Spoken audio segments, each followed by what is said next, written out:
The kid gets a jump scare when the little princess calls out to him. Her name's Lanavel, and right now, in this exact damn moment, he really wants to smash her face in. This Bai is the one who ruined his whole damn life. But the cursed hoe is all hyped up, yanking the curtain open and rambling about the kingdom he's stuck in now. And she's even straight up trying to seduce him. And even though our boys want to murder her, deep down the bastard still wants to break her spine too. Pissed off at himself for still being attracted to her, he snaps at her to wipe that goddamn smile off her face, which leaves her kinda awkward and embarrassed. She was way too happy for someone who just kidnapped a person. The princess doesn't get why he's so aggressive and mumbles a lame apology. Then suddenly, a soldier barges in saying the king wants to see the new summoned guy. But the protagonist just goes, if the king wants to see me, then he can drag his ass over here because this is going to be seated waiting for him. In a split second, the space warps, and some woman appears right behind him, telling him he needs to be more modest and humble. He's still processing with the truck while she introduces herself as the instructor who's here to guide him since he got a big fat F and personality score. Truth is, the protagonist has already been summoned once before, solo. He crossed the entire damn kingdom alone, slaughtering countless monsters, blew up the Demon King's door, and stood face to face with him.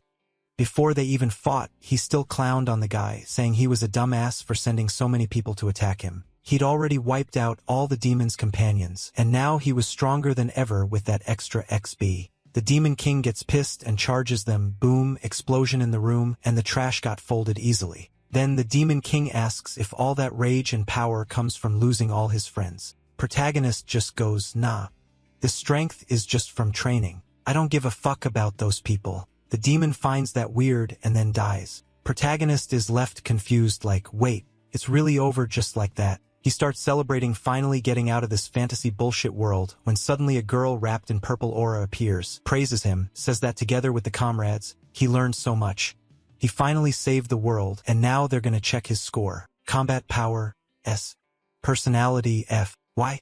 Because he murdered all his companions who were completely normal. The sword princess with the giant thighs, dead. The gorgeous elf queen, dead. Even the wise healer chick, dead. He didn't spare a single woman. Truth is, he killed everybody because they were slowing him down. He even says the sword queen deserved it because he accidentally saw her naked once and she tried to kill him over it. But the spirit just says he failed and dips. He vanishes through the portal, leaving only items behind, and that's how he got resummoned back to day one. Now we're back with the thick-thighed director lady, who says she's here to make sure he doesn't end up the same fucked-up way in this life. She disappears, warning she'll be watching his every move while he's screaming like, what the hell is this shit about improving my personality? The princess is there pretending to be worried about him, but he knows damn well this bitch isn't gonna fix Jack's shit. Whoever this group that's trying to train him for some reason, they've got enough power to yeet him back into the past. So for now, he's gonna have to cooperate just a tiny bit. His grudge against the princess even softened a little when he realized this hoe doesn't actually have any real power either. Her only power is between her legs and the big manosphere she carries. On the way to see the king, he's already scheming about how he's gonna demand a shit ton of stuff since this time. He's literally the only person who can save their world, and he knows it. But weirdly, the knight walking in front hears his thoughts and tells him to watch his damn mouth. Protagonist doesn't care, tells him to throw a punch if he's mad. Next second, he feels something off and some dude appears in front and actually lands the so-called punch. The princess yells at Sir Alex to be careful, while the guy just grins and says not to worry. He's gonna take real good care of this kid. Okay, did he? But the protagonist knows exactly what these niggas are like. They treated him like trash with violence the whole last life. So before they turn him into a slave again, he's handling this right now. This isn't about ethics, it's self-defense. He throws an attack, but it only rips the guy's pants open. The knight freaks out, the kid goes, shame. I didn't cut it clean off. He's dying to mess this bastard's life up because this is the same guy who messed him over in the previous life. The guy storms off pissed, while the protagonist thinks, even though he lost the muscle, he still remembers every single thing he learned in those last 10 years. And with that, the protagonist finally comes face to face with the king, and there was Kang Han-soo right in front of the royalty of that world. The old bearded man with a crown had a very funny face resembling Santa Claus. Kang Han-soo even mocks the guy, saying that his expression was like a dumpling. Rumors said that the old man went to all the wars when he was younger, but now he had become a true softie.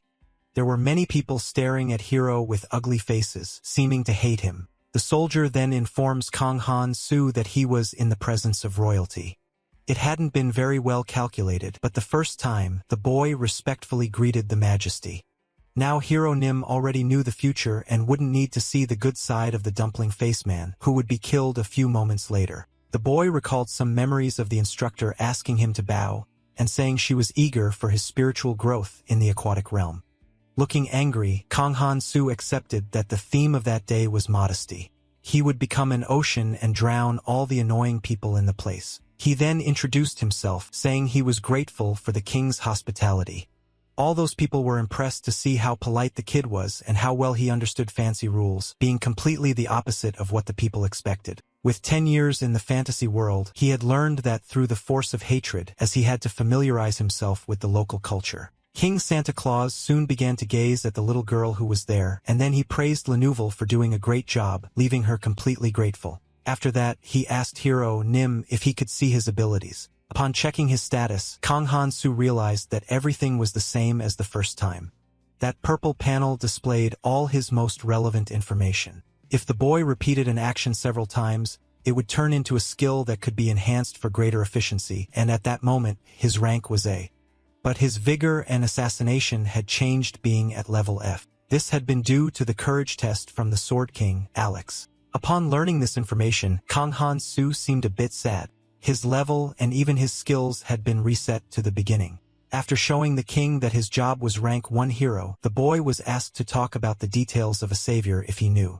He then replied that it was an experience bonus of approximately 500%. Upon hearing this, the king was completely astonished by this absurdly high percentage. Whether a decade ago or at that moment, this was a very loud reaction, and it couldn't be any different. Because regardless of talent, Kang Han-soo could grow 5 times faster than other people. If he did anything for an hour, it would be the same as quintuple that. This was the cheating ability of the legendary hero, Nim.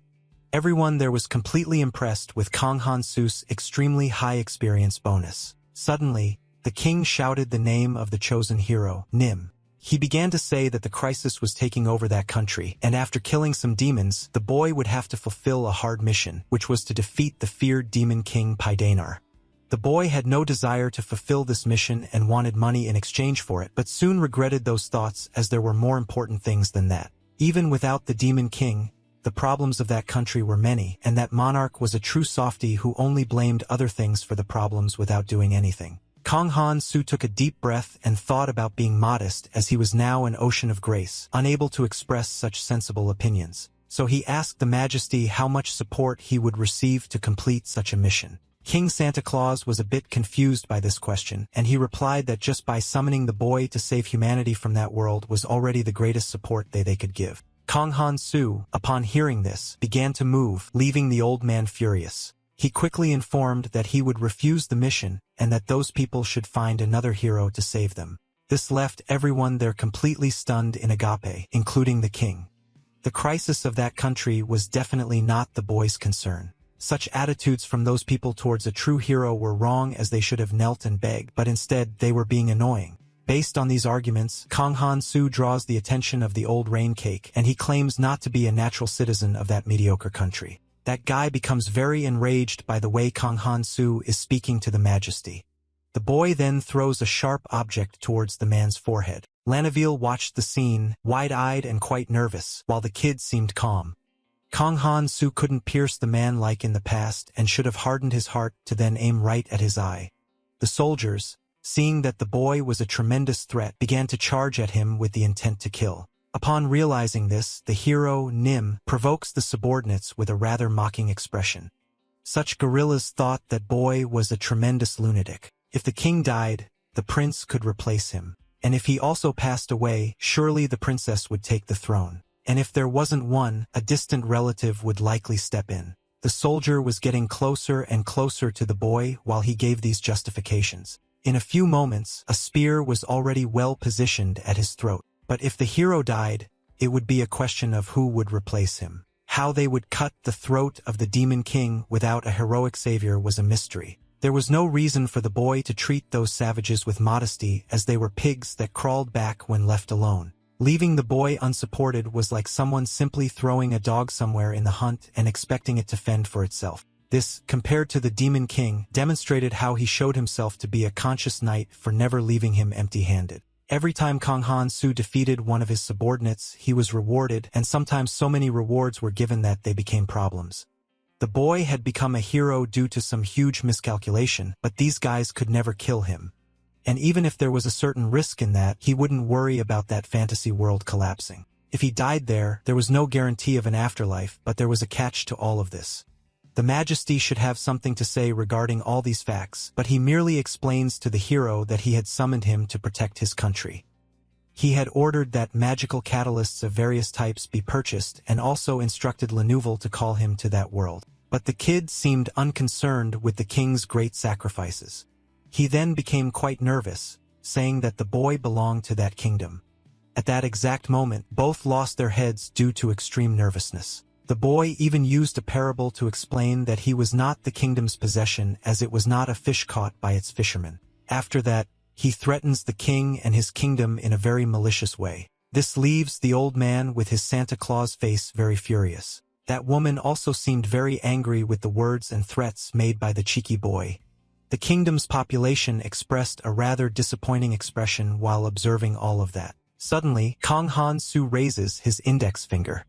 He then informs that he would go to a country that treated a hero appropriately, as it was useless to try to stop him since he wouldn't lift a finger. At the moment the truth was revealed, everyone would know that the monarch oppressed humanity's hope, leading the entire kingdom to its end, and this would include all the supporters of the stupid king, according to Kang Han-soo. This pronouncement from the boy left everyone present dumbfounded due to the impact of his words. The king was dying of embarrassment, looking quite regretful. Then he decides to ask Hero Nim what kind of support he would need to successfully complete the mission and save his kingdom. Kang Han-soo, upon hearing this, becomes happy, giving a sly smile. The boy then asks for various things like the highest quality food and room service, leaving the king quite confused. But he merely confirms wanting all these unnecessary luxuries, leaving the Santa Claus king with a dumbfounded expression, unable to believe these silly requests. Suddenly, Kang Han-soo informs that he has one more thing to ask. He wanted to see the money immediately. Such a request leaves the old man even more furious with a disbelieving expression. An RPG that has already been completed is doomed to be boring, and thus the protagonist would use a cheat code to walk along the flowery path. After a few moments, we returned to the grand castle of the Santa Claus King. The instructor was disappointed to learn that the boy had caused yet another incident and uses a parable to explain this disappointment as usual. The king who had provided him financial support would continue asking for more things, and for that reason, the boy's backpack would rot due to his greed. Thus, even if he won, he would have to face a significant loss. If she had more time, she would have intervened, but the enormous number of students was keeping her busy during all those moments. The mill owner thought that his production would always grow in his favor, but Kang Han-soo was not the only candidate to be the hero of that people. There were already many students who had graduated. All the heroes who had returned to Earth safely were living happily while helping neighbors in need. That boy definitely needed to try harder, according to the instructor. Kang Han-soo soon began to think about the parable used by the woman, and that he was not the only human to go to that fantasy world. This meant that they were using students with 8th grade syndrome as a way to train them to be true heroes. An educational facility on a dimensional scale made for just one person was so stupid that the boy's sense of reality couldn't keep up. Suddenly, someone arrived asking if anything was bothering the hero, Nim. It was Lenouvel, looking quite worried about the boy's state, but Kang Han-soo seemed to pay more attention to something else. Then the kid freaked out, hitting the girl with a pillow, asking her not to talk to him that way. She had been glued to him since the day before and only left at bedtime. If this were in the past, his heart would race, but the moral lessons had already been enough. Kang Han-soo then expressed his concern, asking Lenouvel if she was sure he was the only summoned hero in that world, receiving an affirmative response. The instructor said she was worried because of the enormous number of students traveling to defeat the Demon King, but in that world, the only one was the boy. This made the protagonist think about the possible existence of parallel worlds. Perhaps there were more identical fantasy planets regarding the number of students, just like an offline RPG that could be enjoyed alone. This made everything even more absurd, but the boy decided to let it all go for now since he had to think of a way to return to Earth as quickly as possible. The graduates had returned and were living happily, having no rules preventing them from doing so as well. Based on this, Kang Han-soo asked Lanaville to follow him, receiving an affirmative response. Amid so many problems, he finally got plenty of help, and this had to be used completely without hesitation. Before opening the national treasure to provide financial support to the hero, the king informed that there was a condition. Lanouvel would have to manage all the money given to Kang Han-soo. He merely pretended that nothing had happened, as he would do the same thing as that little rain cake. After receiving all the money, the duo of friends decided to take a stroll around the kingdom. Suddenly, Lanouvel called the hero Nim with great enthusiasm, asking if she could buy that magical orb that was her dream. Kang Han-soo soon realized they had chosen the wrong person to take care of all the money. The price of that thing was very high. Since that money wasn't his, the boy allowed the girl to buy it, making her very happy. Indeed, that place was the trading center of the kingdom. The best products arrived there, but due to high fees, the prices became exorbitant. Among all of them, the accessories that had the word magical in their name were the most expensive. This sales methodology was practically the same on Earth when high-tech products were sold more easily compared to others. Suddenly, Lanouvel arrived, informing that she had bought the magical orb while Kang Han-soo was reasoning all this. The girl was very happy, showing off her desired accessory. Hero Nim soon noticed that many people were there eyeing that extremely expensive object. With that, he asked Lanaville to follow him quickly since he had completed his goal, receiving an affirmative response from her. The first time, Kang Han-soo had been walking back and forth in a very flashy school uniform and would not make the same mistake again. After all this, the two friends entered a pretty cool clothing store. Kang Han-soo was leaving the fitting room after trying on a new outfit. Upon seeing him, Lanaville expressed a rather impressed look, even left speechless to describe what she saw in front of her. That outfit had indeed looked very good on the protagonist. According to the girl, he asked her not to flatter him as he thought he looked horrible. All of that was just to be able to shop comfortably in all places, according to the boy. Indeed, all the people on the street were impressed with his outfit, thinking he was a very rich noble, just as planned. Plebeians wouldn't get into trouble with a bourgeois now. If Lanaville could stop shaking and bothering him, he could focus on buying the necessary things. The girl quickly asks the boy where he would be going and if it was really his first time there since he hadn't been to any famous store. Without hesitation, Kang Han-soo responds that he wants to go to the kingdom's black market. Such a cute girl, upon hearing this, is stunned by the hero Nim's desire to participate in illegal auctions. Kang Han-soo mentions that she bought that magical orb, which was also illegal, out of her own desire. He only allowed the purchase, but it was the girl who actually made it and paid with her money. The protagonist wanted to convey with all this that they were nothing less than accomplices in illegal acts. After hearing such things, the girl seems a bit sad, exuding a pitiful expression. But she soon agrees to enthusiastically go to the black market since it would help with world peace, as deadly poison was also used in medicine. Kang Han-soo then orders his friend to follow him quietly and is questioned about how he would find such an illegal place. Even having lived there for years, he had only heard some rumors about the locations since illegal merchants change all the time to evade authorities. But a novice hero, knowing more about this than a native, was quite suspicious. In light of these facts, Kang Han-soo asks Lanaville who he was, receiving an immediate response. A savior only holds that title because he is different from the ordinary. If he could kill the Demon King just with his bonus, fairies and dragons could probably do it too. The true value of a hero who would defeat such an enemy is not demonstrated solely in skills, according to Kang Han-soo. After these explanations from the savior Nim, Lanouvel informs that he understands absolutely everything. Then Kang Han-soo tells him to be quiet and just follow him even though he doesn't know the real location of the black market. But they could probably find out if they went to the bar where hero Nim was a loyal customer. The two, after a few minutes of walking, arrive at the dive bar. Slowly, the duo enters the place cautiously. There, burly men were competing in an arm wrestling match for their own lives. Meanwhile, other customers were ordering beer to drink without limits, and a man was playing a cool tune on the guitar to liven up the atmosphere. Obviously, Kang Han-soo realizes that nothing had changed.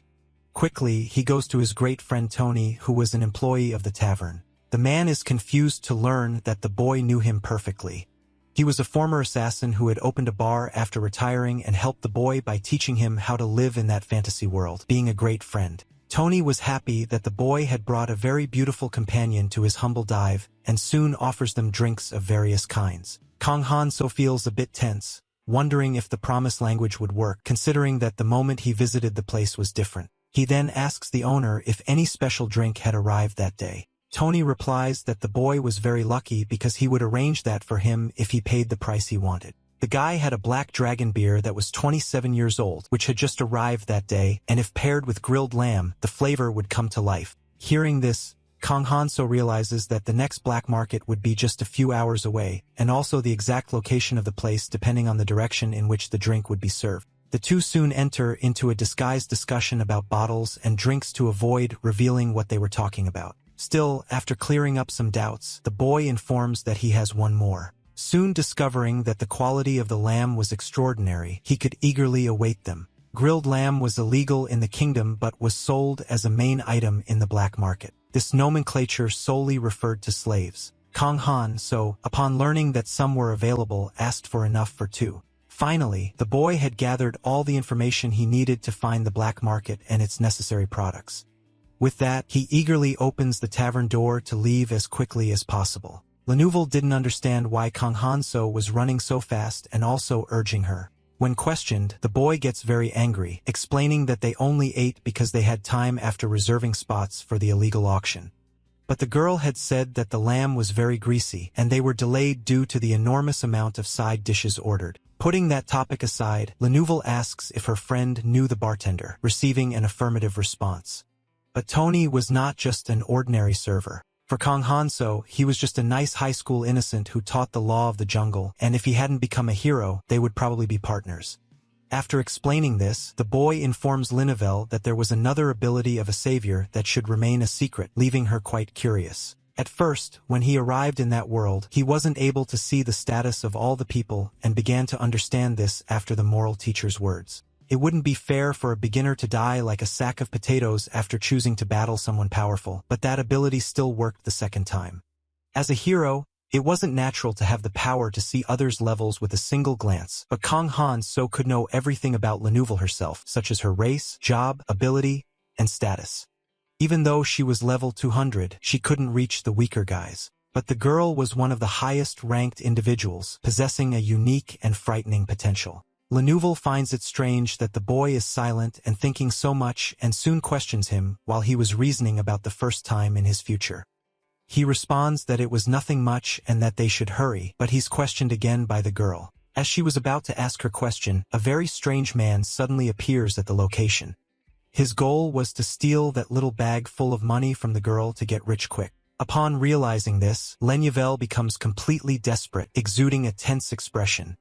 After grabbing the bag of money, that man runs frantically to escape without being caught. The girl's shining magic orb ends up losing its base and soon begins to fall toward the ground. Then Kang Han-so notices this and acts quickly to catch it, preventing its fall. Without thinking twice, he throws the ball with high speed toward the wrongdoer. The pain of the impact is so great that the guy's eyes widen, and he screams loudly in agony with that hard thing stuck to his back. After a few seconds standing, he can't take it anymore and ends up falling harshly to the ground, unable to support himself. Kang Han-so had hit exactly between the 4th and 5th lumbar vertebrae of his spine.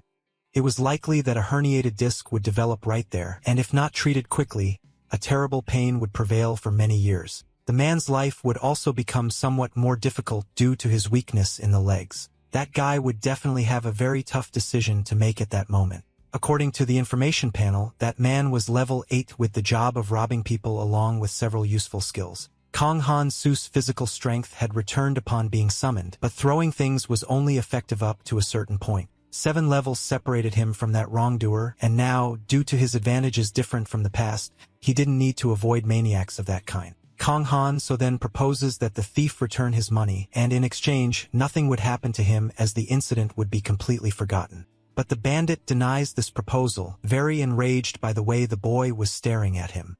The protagonist of the story soon realizes that this was exactly the experience of the last 10 years. Then the two enemies engage in direct confrontation over the money given by the king, Kang Han. So without much effort, manages to hit the thief's eye, bothering him quite a bit due to the pain caused by the attack. And while he complained about such a blow, he ends up receiving an extremely powerful punch right in the middle of his spine. It had been exactly in the space between the 6th and 7th lumbar vertebrae again. It was the place where students often had herniated discs, and if that guy didn't want to suffer more, he would have to treat it, even already being unable to take care of himself. After turning the guy into a punching bag, Kang Han-soo manages to explain the whole situation to the royal guards. Indeed, it was a secret that such a boy was a hero who would save that kingdom. Still, after days, rumors would surely continue to circulate about that, and it would be much easier for the two to move while hiding this completely. Lenouvel admired the hero, NYM, a lot for having much experience with assassinations, but the boy gets quite angry with this admiration as he shouldn't be treated like a killer of people. After gaining experience for 10 consecutive years, it practically became a habit for the boy to kill his opponent who seemed like an enemy. He then asks Lenouvel if she knew the average level of common adult men. That answer was ranked 3, seeming to be 5 if the individual was wielding a weapon. But the level of that little guy who had attacked them moments before was unusually 8. While Kang Han-soo tried to analyze the abilities of the deceased man, Lenouvel starts shouting that she understood everything. She thought the boy had managed to notice the murders committed by the thief, quickly deciding to act to prevent new fatal victims. That brave heart, before defeating the Demon King, protected the peaceful lives of the villagers as its first splendid conquest. After boasting about his friend, Lenouvel reminds him to check if his experience level has increased. Without thinking twice, Kang Han-soo immediately opens his information panel. Lenouvel then comments that every creature in that place carried power with them, which could increase as they grew or by stealing and then consuming it. The protagonist of the story realizes that level 4 corresponded to the athletes of the land in a system where to get stronger, one had to kill, resembling nothing of fantasy. In any case, since the bandit had a high rank, Kang Han-soo ended up gaining good experience. He had a great feeling about the first hunt of his second journey in that fantasy world. He then continues on his way, advising Lenouvel to be more careful with the money pouch, to which she enthusiastically responds affirmatively. But he soon reprimands the girl's cuteness, threatening her with a juice. After a long walk, the unbeatable duo arrives at a very suspicious location.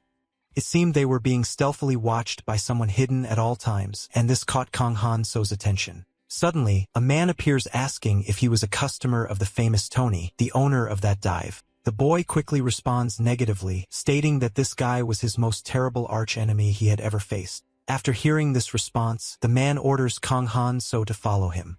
The security of that secret black market, which operated under the radar, was overly obsessive, as even the protagonist had not managed to reveal their identities. In any case, it seemed that the passwords still proved effective in the dark dealings. After a few brief minutes of walking, the man informs that everything would be right there in front, more specifically, inside that abandoned-looking building, completely lifeless to avoid raising any suspicion. Lenouvel quickly comments that the place looked like an ordinary house, but Kang Han-soo tells her to pay attention to the ground there.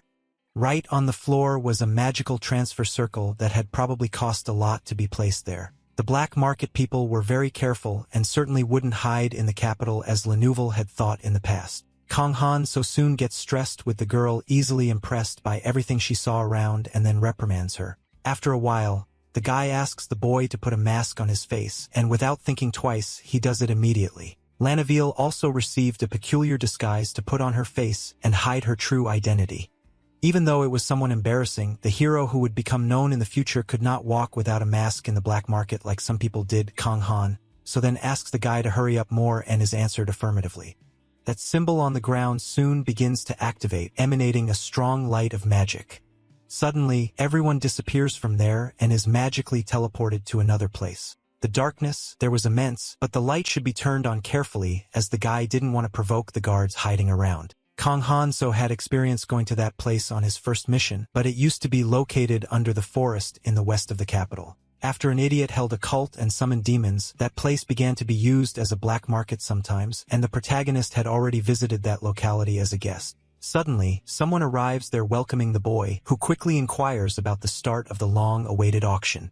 Since they didn't have much time, the guy would take them to the reserved seats after a quick explanation of how everything should occur at the event. If they wanted to place a bid, they should signal by ringing the bell located in front of their respective seats. Payment was made in advance with coins or high-value jewels, and if any problems occurred resulting in the revelation of their faces, the organization would not take responsibility. After hearing all this, Kang Han-soo asks if the young lady had understood all the information. Lenouvel gets nervous with this nickname, trying to argue, but the boy immediately reprimands her. The famous beauty of the Middle Fantasy continent was an archaeologist and could not reveal her name in the dark black market. The guide, after giving his explanations, asks the duo to follow him without deviating from the indicated path. In light of this, Kang Han-so asks the girl not to cause any problems there, because if she did, she would probably be burned alive by the big guards. She soon comments on the number of magical explosion circles they had there, and the boy then explains their deep meanings. Finally, after a long time in complete darkness, lights are turned on at the location, revealing several people present along with an auctioneer on a huge stage where the auction would mostly be directed. The guide soon wishes profitable experiences for the protagonist of the work and his participation in such a secret event. That announcer then reveals that the auction was about to start in a few minutes. The first item would be a survivor from the demonic territory, very strong and veteran in the art of fighting. The scars all over his body evidence his near-death experience after killing a demon and being saved by people from the black market. He had offered himself as a slave to pay his debt, surely serving as a great gladiator or bodyguard. Even after hearing all the qualities of the man, Kang Han-so is not impressed at all. He certainly would not fall for those salesman's tricks to persuade the buyer. The guy's luck was the only high-rank skill he had, and surely no one would be foolish enough to buy a chicken pretending to be like that. Kang Han-so thought this while ringing his bell to bid on the big guy. While Lenouvel understood the hero Nim's plan, he noticed how many fools were present at the location. In the girl's mind, he intended to buy that slave to serve as a companion out of pure kindness. The boy's expression seemed quite tense with that situation. It was like his first time because while trying to save that slave from the same family, he ended up picking a complete retard. If he had known about her problematic behavior of hating humans, he surely would not have placed the winning bid. After a few moments, the strong slave is sold, but Kang Han-so asked Lenouvel not to feel sorry for him, for the real auction would start at that moment. And if they spent all their money at the beginning, they wouldn't be able to do anything when they had truly interesting goods. That was the second item. With very silky skin, and it was the beloved daughter of a noble family that had been captured by demons. Lenouvel tries to comment on that girl, but the hero, Nim, cuts him off, saying they hadn't come there to have fun or save rich people.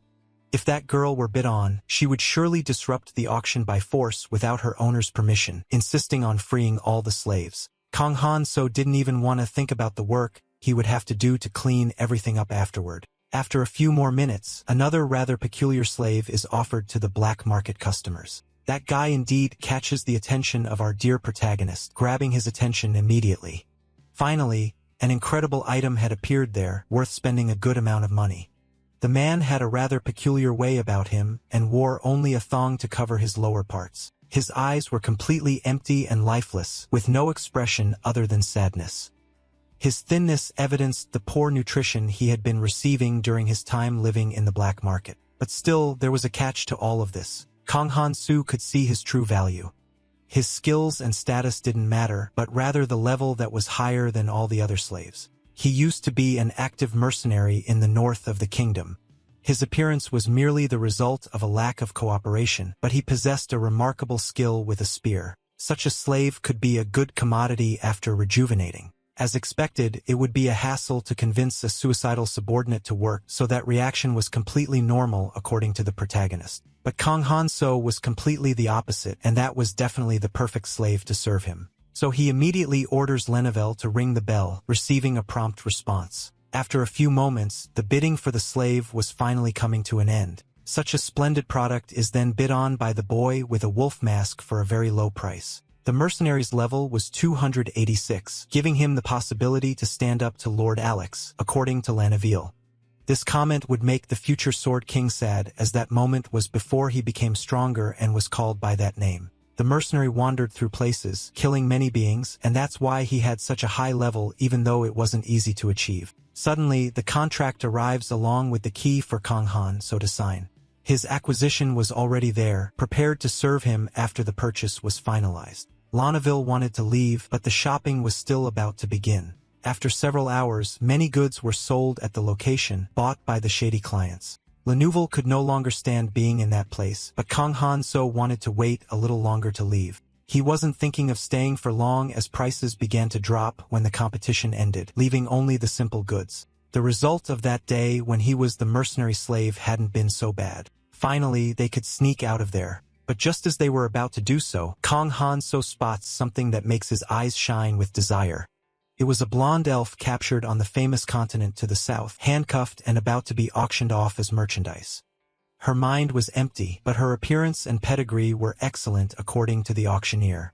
And above all, there was even more relevant information. The elf was completely pure with no mix at all. This presented a unique opportunity for the interested client to acquire an imported product from another country.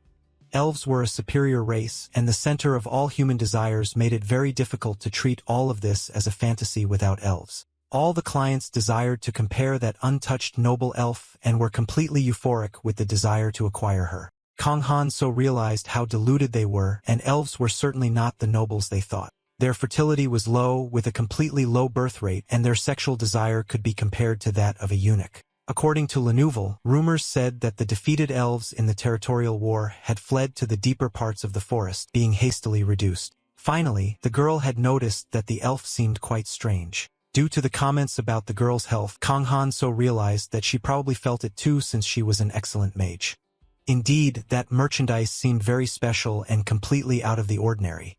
At that moment, the information panel highlighted all the relevant information about her, including her level. There was no reason for Kang Han So to worry, and if he didn't buy the product, he would definitely lose out. The elf's appearance didn't matter, and with that level, she could probably face an intermediate demon without major problems. Her superior race and high skill level made her comparable to the creature the Demon King was raising, close to the medium or high rank. Her status was like an ICU.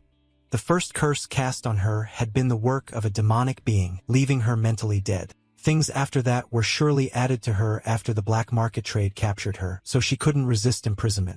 After Kang Han So placed his bid, the auctioneer announced the start of the countdown in case anyone wanted to challenge him.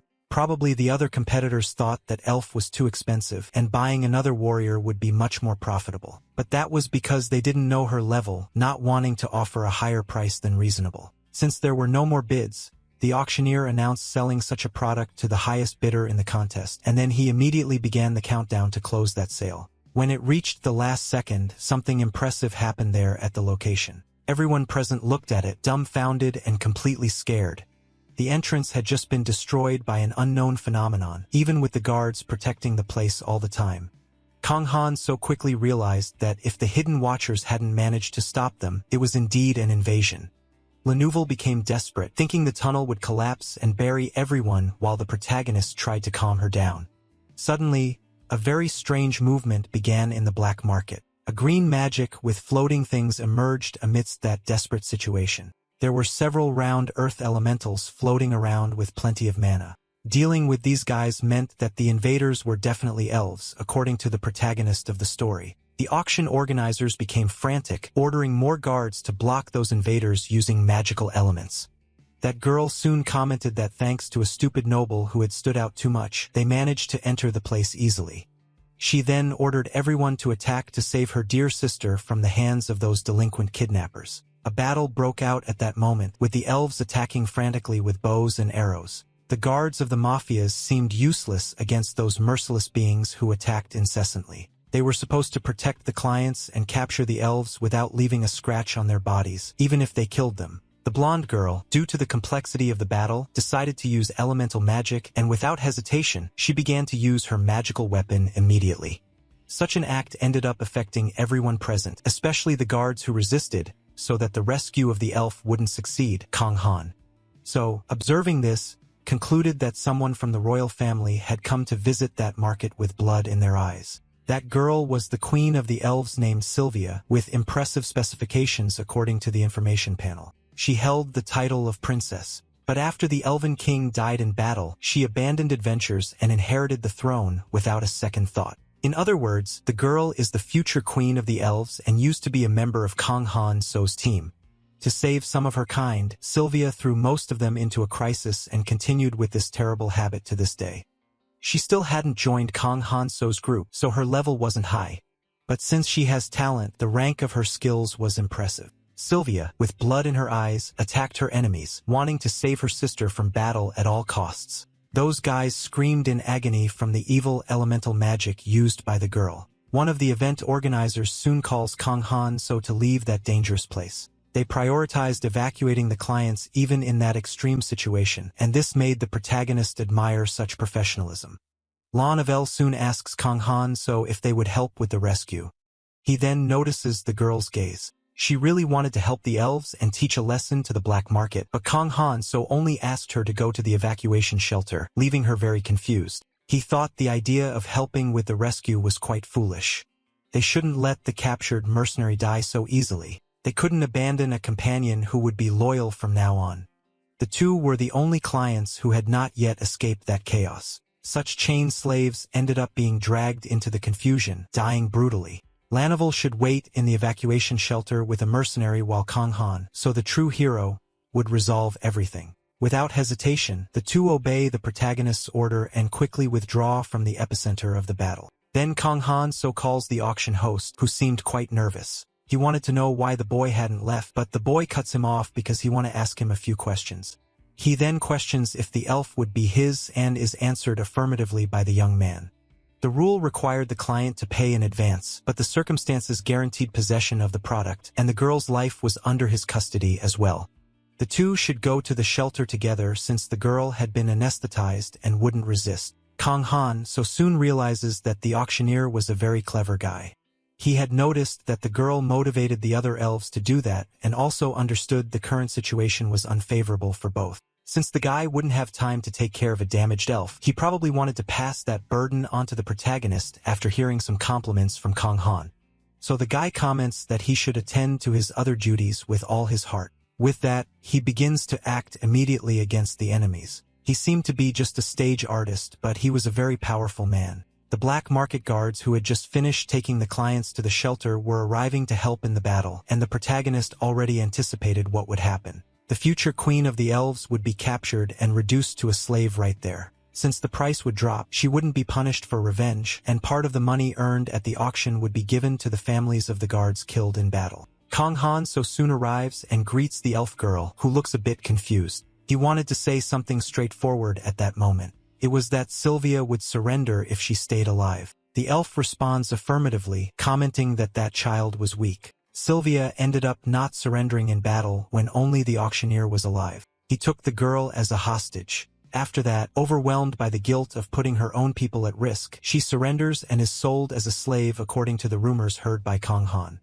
So he caressed the face of that elf who had a rather displeased expression. That was the expression of someone ready to sacrifice themselves. Suddenly, Kang Han So makes a rather peculiar move, grabbing the girl's waist, and he kisses the girl romantically out of nowhere after removing her wolf mask.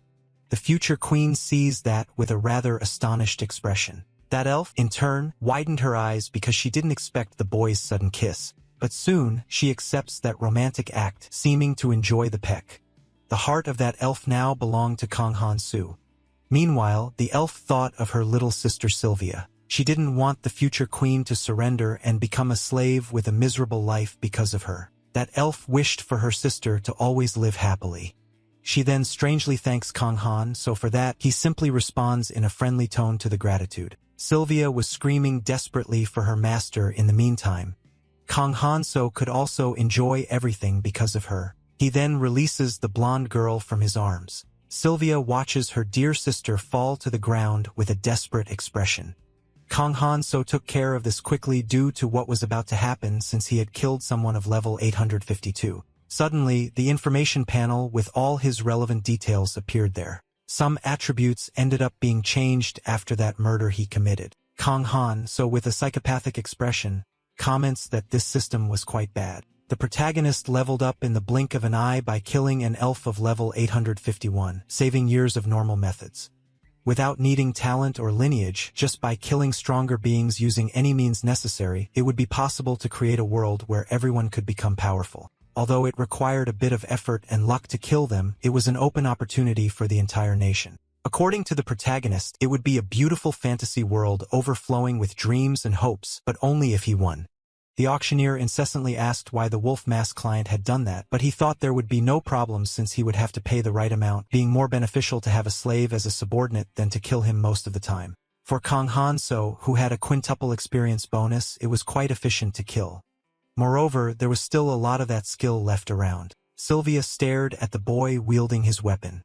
She questioned how he dared to do that to the master. He then stepped off the stage towards a sword that was on the ground. Without thinking twice, Kang Han-so picked up that weapon. It wasn't the type of sword he liked, but given the situation, it would be perfect to use with force and then throw it away. Kang Han-so had a current level of 165, and what he couldn't do being level 4 now seemed completely impossible. The protagonist then wished for the Master Queen of the Elves to rest in peace, for her sacrifice would not be in vain.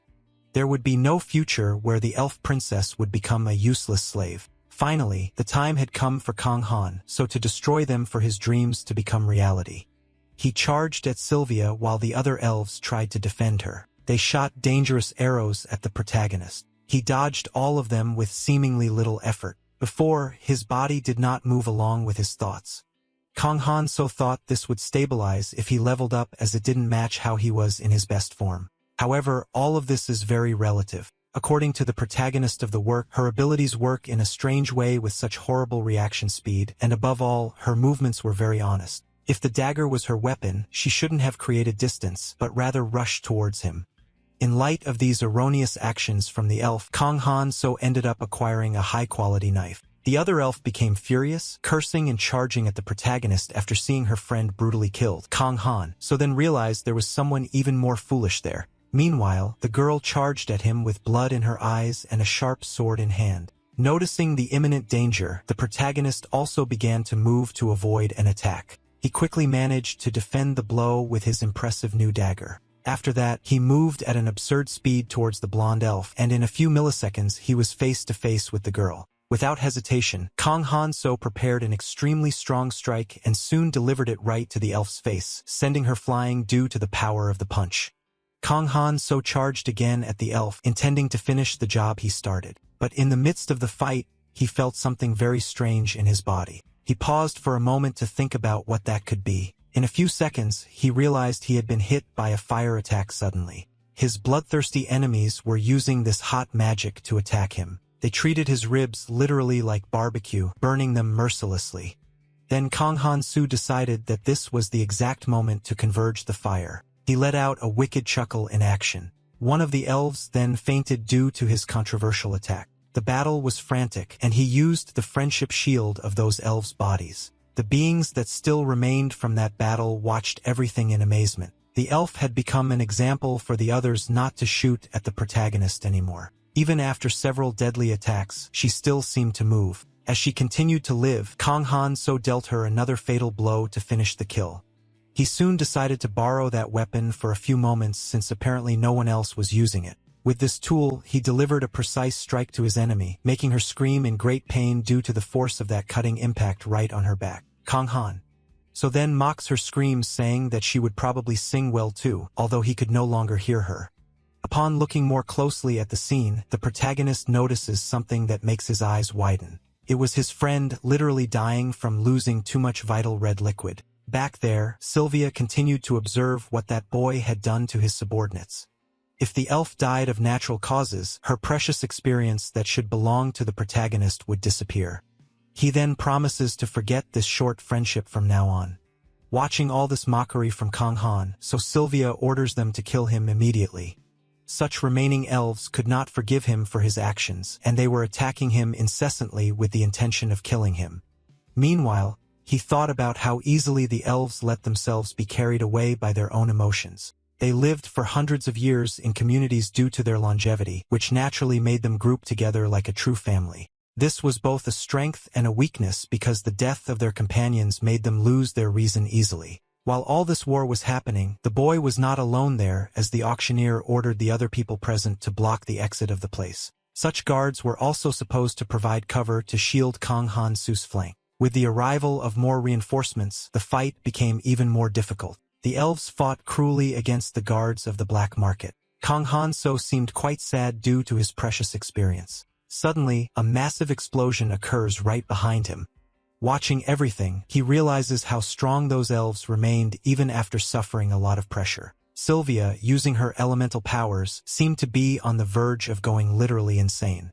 This would be the day of Kang Han-so's funeral if he didn't level up, and it was indeed not the time to fight like a complete coward. The protagonist had to battle with the determination to lose a finger or two. Suddenly, while giving his speech, an elf tries to attack him from behind.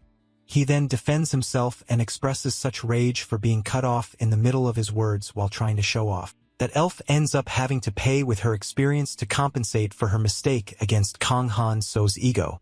Suddenly, the boy's pinky falls to the ground in quite a strange manner.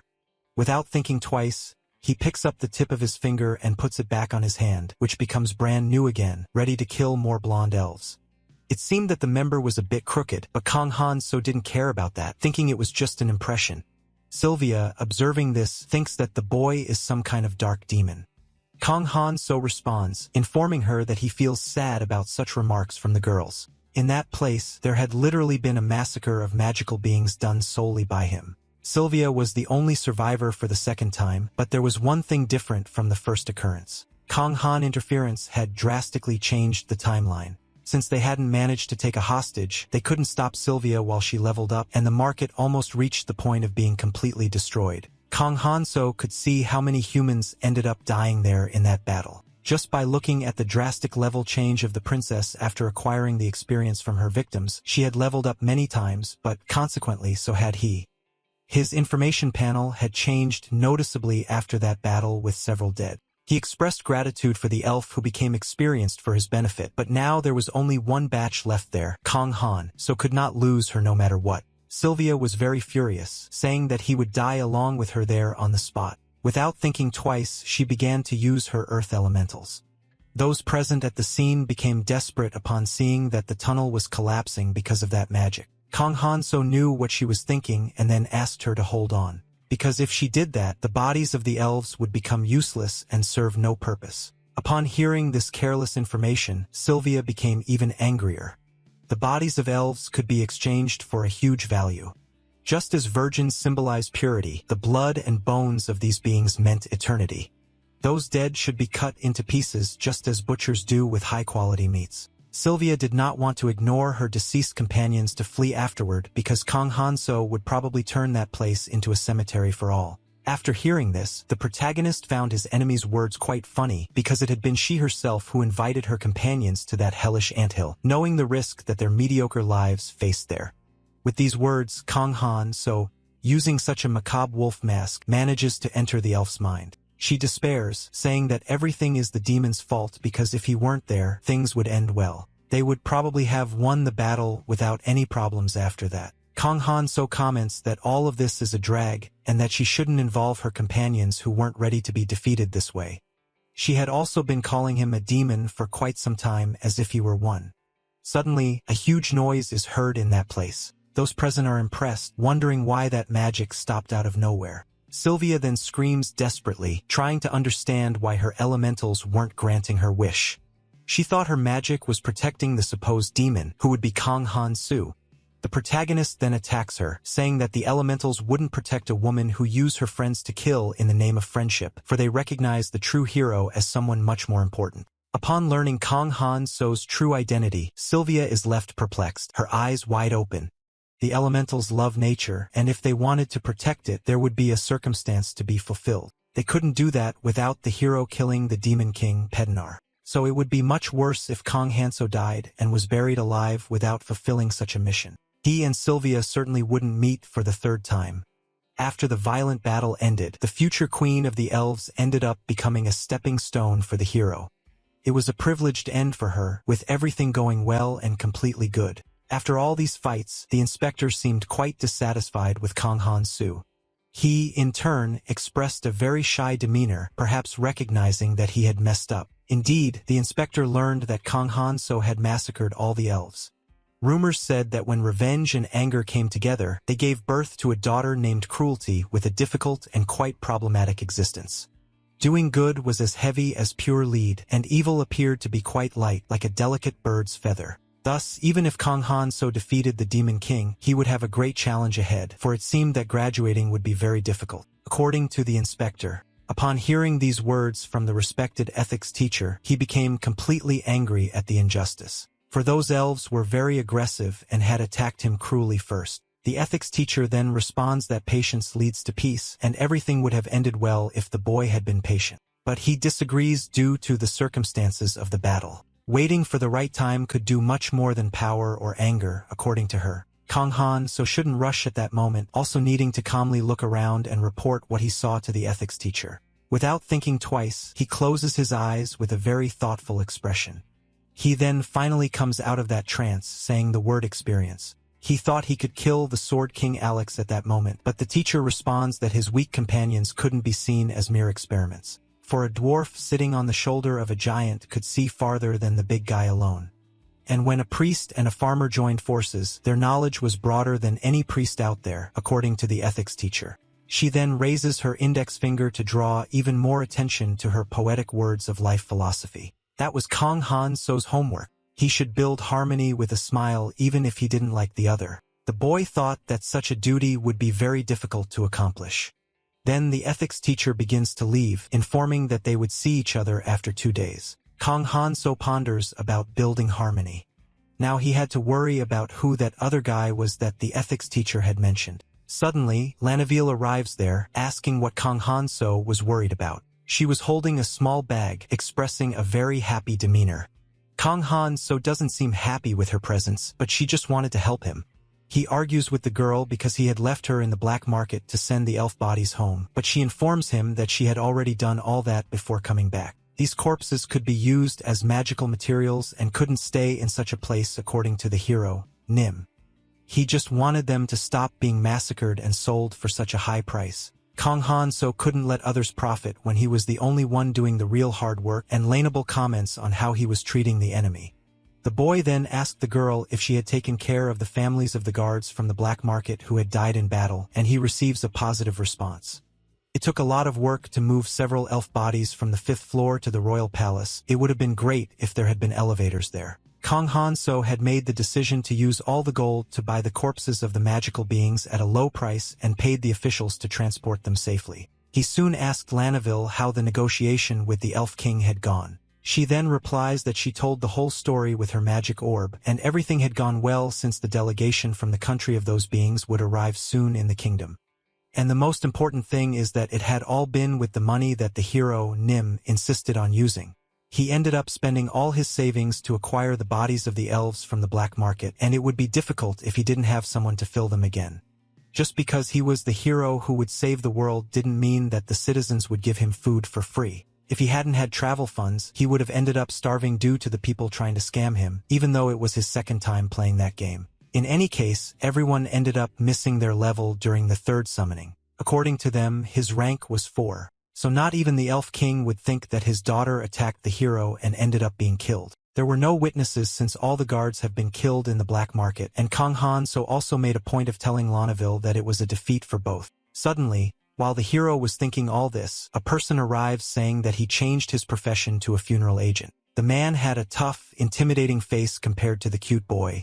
As expected, Kang Han couldn't do anything about the rumors that were running freely throughout the kingdom. This was a pretty minor problem, and he didn't need to respond to those childish provocations from others. The man then questions what Kang Han So was doing in the kingdom's exclusive training fields, to which he responds that he was just passing through. The hero Nim's debut would be in 2 days. That man was really anxious about it, and Kang Han So also showed a lot of anxiety for that much-anticipated event. At that moment, the two guys were staring at each other in a rather strange way. But Kang Han So was doing something beyond that. He was seeing with his information panel the main details of that big man at level 291. The boy then remembers the ethics teacher telling him to try to build harmony with a smile on his face even if he didn't like the other person. He quickly informs the man that he had indeed changed his job to a funeral agent, but he had done this just to make Alex's coffin more easily. Upon hearing this, the man begins to grind his teeth in so much rage that he was feeling. His expression completely changes, filled with fury in his gaze. The Sword King Alex was born very resilient. Contrary to what most thought, those who possess skills with a weapon did not always become swordsmen.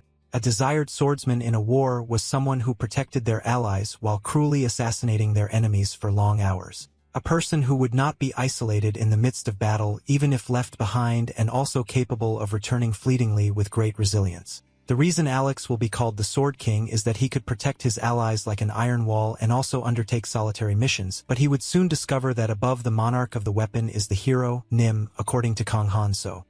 The bizarre man comments that such a boy could even defeat the Demon King with his own tongue.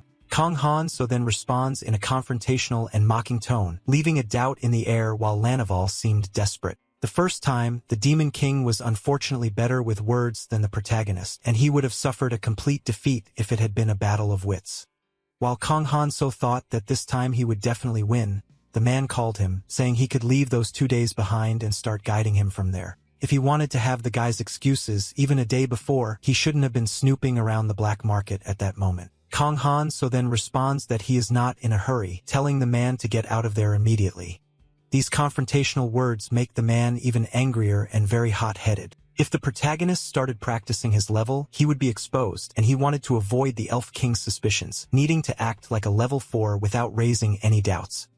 He just had to hide it until he could enter the ancient ruins within the forest and then tell them that he leveled up there. Kang Han Soo had also grown quite a bit thanks to the resilience he developed in ethics classes with the teacher. If this were his own pass, he would have cut the boy's throat. But now the boy had reached a point where the provocations flowed like running water. While he pondered whether he was a true genius, his subordinate called him and soon asked him about his action plan for the day.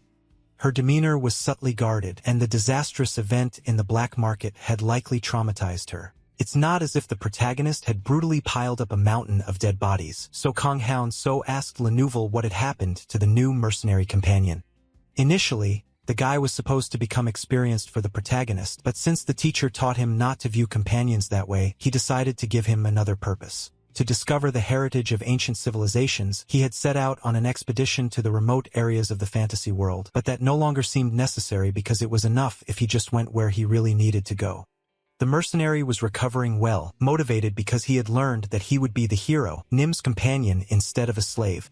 He was in a state where he ate a lot and regained his strength very quickly, even leaving the palace chef astonished with such ability. The guy really did have a level of 286, leaving Kang Han so relieved with such tremendous effects already expected. That fantasy world was not like an RPG where it is possible to increase skills and various attributes like strength, regeneration, resistance, lifespan, magical power, etc. Thinking that the leveled-up experience of 10 years was reset due to a small trip to the past made Kang Han so quite angry. The return to earlier times had convinced him, and the interests of the mentor-teachers behind everything could influence various things, like resetting his levels and skills at any moment. Kang Han so had managed to get a 5 times experience boost, allowing him to obtain fantastic skills if he put in a little focused effort. Magic, witchcraft, martial arts, among others, were nothing but inventions of the imagination that could disappear if a transcendental being was involved in the case. For Kang Han, so science is the only truth and power that moves the entire world. He then decides to reduce his collection of equipment and dependence on them since they wouldn't understand if they were confiscated upon his return to planet Earth. The same would be done for the sacred sword exclusive to the hero, as it was unlikely that all heroes receive one of those after defeating the Demon King. After thinking all this, Kang Han so begins to look around, paying close attention to the place he was in. There was a man who appeared to be a bread seller with a very friendly face, and also a girl entrepreneur in the personal defense items business. There were far fewer useful shops than he thought, and because of this, Lenouville became quite curious to know what adventure her friend was planning now. Kang Han so then replies that it wouldn't be possible to reach the next location in a single day of travel, even using the magical circle of the space transport kingdom. From there on, he would need to prepare, and so the two would only depart once they received payment from the elf delegation. After all, they wouldn't be traveling on foot. The best way to travel was comfortably and quickly, even if it cost a bit more. And in any case, they had enough money to cover that. If he were a villager who left the safety of his village or a group of shady guys, Kang Han so refused to be caught wandering again. Time and safety could be easily bought with money, and that was a lesson he learned on his first journey as a hero. As the distance would be long, Lenouville soon informs him that the protagonist would need the permission of His Majesty and King of that entire kingdom. Without hesitation, Kang Han so replies that he would definitely approve the trip because he knew very well what that little cake desired. The king would obediently grant him permission if he promised to return right after finishing his extremely important business. But whether Alex would follow them on the way was a tremendous doubt and a problem to be solved. Lenouville asks if the destination would be the ruins, and she is answered negatively by the hero, Nim. They were actually going to meet a very powerful being. His spiritual teacher had been the bartender Tony, and this very special guy they were going to meet could be called his physical mentor. Kang Han-soo had just met him for the first time, but now he could go much further. Lanavel then thinks that such a guy was an ancient dragon, but the protagonist denies this rude assertion due to the characteristics of this type of stupid flying lizard. She found it very mysterious that the hero Nim admired someone in that way, since in his eyes, he always looked at everyone with disdain as if he knew everything. Kang Han-soo did not admire those people who live like pigs, for even with so much magic, they had not managed to develop clean toilets with flushing. Finally, when the hero Nim was about to explain to Lanyville what they would need to prepare for the expedition, someone arrived calling him desperately. It was a guard informing him that the Majesty was looking for him. The delegation from the elf country of Elfheim had just arrived in the kingdom. Not even a day had passed, but the elves had already arrived at the location. This might be natural considering that their precious princess had just died in battle. Kang Han was quite happy because he no longer had to wait. The protagonist just wanted to receive the money, so he asked the Majesty to handle the caravan as he wished, and was soon informed that everyone wanted to meet him. Kang Han-soo immediately declined the invitation, even though it was a bit difficult to explain such a situation to the visitors. The guard had a revelation to make about the elf delegation. It was that they were accompanied by the Prince of Elfheim. Upon learning this, Kang Han-soo seemed displeased with the information. He had no other choice as the insanely strong mid-boss was calling him. After all this, the dark night was already beginning to fall in that kingdom. The royal palace was quite crowded with visitors. Kang Han-soo and his dear friend, Lanyville, were also there. The girl seemed to be observing the protagonist from the corner. He soon noticed this action and questioned her, to which she timidly responded. It was the first time she had seen hero Nim so well dressed, and she didn't know that the first prince would accompany the delegation as well. Royal elves were the strongest race that could live forever in that world. They had the basic characteristic of youth and were immune to diseases when leveling up. They did not die unless they were murdered by someone.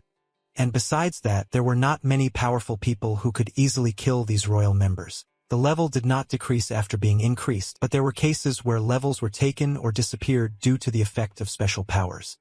Thus, this meant that experience increased in layers, making such elves strong forever. Their abilities could disappear or the ranking could decrease if left aside for a time, but if used correctly, they could increase like levels. With all these thoughts, Kang Han-soo finally came to a conclusion.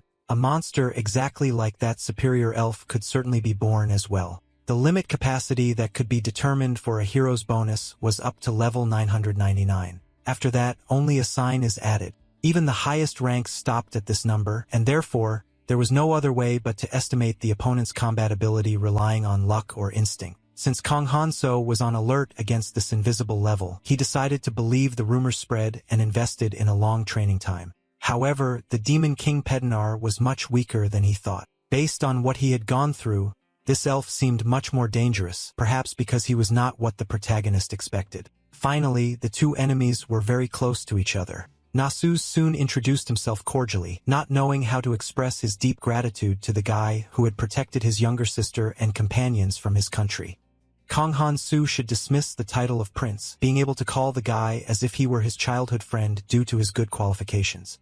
He did not know how much that man was such a friendly and non-violent character since he had not spoken to him the first time. Based on this, Kang Han-soo also said it was a pleasure to meet Nasus and wish many good things for his world as well as plenty of harmony. These words from hero Nim even drew a shy smile from that prince. He also responded that he prayed for harmony between humans and elves to prevail. After this friendly conversation between the two boys, everyone toasted with great joy for the same purpose. It wasn't bad for Kang Han-soo to get close to the mid-boss, and he was in the middle of practicing the lessons from the ethics teacher. After much partying and fun, most of the people seemed to have left the palace, leaving only empty drink cups behind. Nasus's homeland was slowly heading towards complete destruction. The current king of Elfheim kept his eyes and ears closed to the problems, also despising humans. Nasus seemed quite sad and thoughtful about the challenges he had been facing in his homeland. Living forever could be a blessing or a curse. Once one let their guard down, they would no longer be able to recognize that their time had stopped. After such remarks from his friend, Kang Han-soo comments on how much that guy had been drinking. Nasus feels a bit shy after having drunk too much and showing his worst side to the hero, Nim, but he tries to reassure him in a friendly tone. Kang Han so liked everything more now after these events. There was nothing to criticize about that guy who seemed to have been possessed by a modern man on Earth due to his chivalry. Surely, the current king of the elves had vision problems, which is why he died putting effort into something so useless. They ended up not interacting with the humans holding the central fantasy continent, merely practicing a policy of isolation for hundreds of years. And even worse, the king of the elves had appointed Sylvia as his successor, according to Kang Han So. She truly had no way of being a queen, never having learned to have the discipline that is the most important virtue of a ruling leader. She left the kingdom all the time just because she loved to have fun at parties. Sylvia could be defeated by mid-level demons, but if a weaker human tried to flirt with her, something dreadful would happen.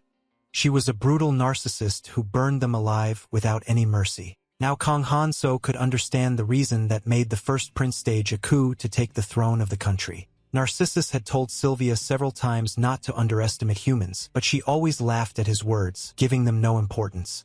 He already knew that this moment would come eventually, but even so, it made him sad. While the prince spoke all these things, Kang Han so attentively observed his information panel. The lord's status strangely indicated that he was satisfied with such situations. That elf king preferred his youngest daughter, who looked just like him. Due to his hatred for humans, unjustly stealing the succession of the excellent eldest son, Nasuz, who had a broken heart according to Kang Han So, thought that her death could become the future of Elfheim. With that, he asks the hero Nym to help them with all his strength. The elves would also spare no help so that Kang Han So could defeat the Demon King. After showing all his support to the hero, Nisus orders his subordinate to deliver something still mysterious. This quickly catches Kang Han So's attention, making him very curious. That was his beloved sharp sword, Endymion. That amulet was one of the 3 treasures of the kingdom of Elfheim, and Kang Han So was supposed to return it after obtaining the sacred weapon.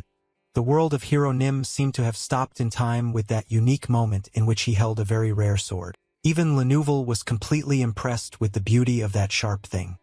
Kang Han So then bows in front of Nisus, promising not to forget his sincerity.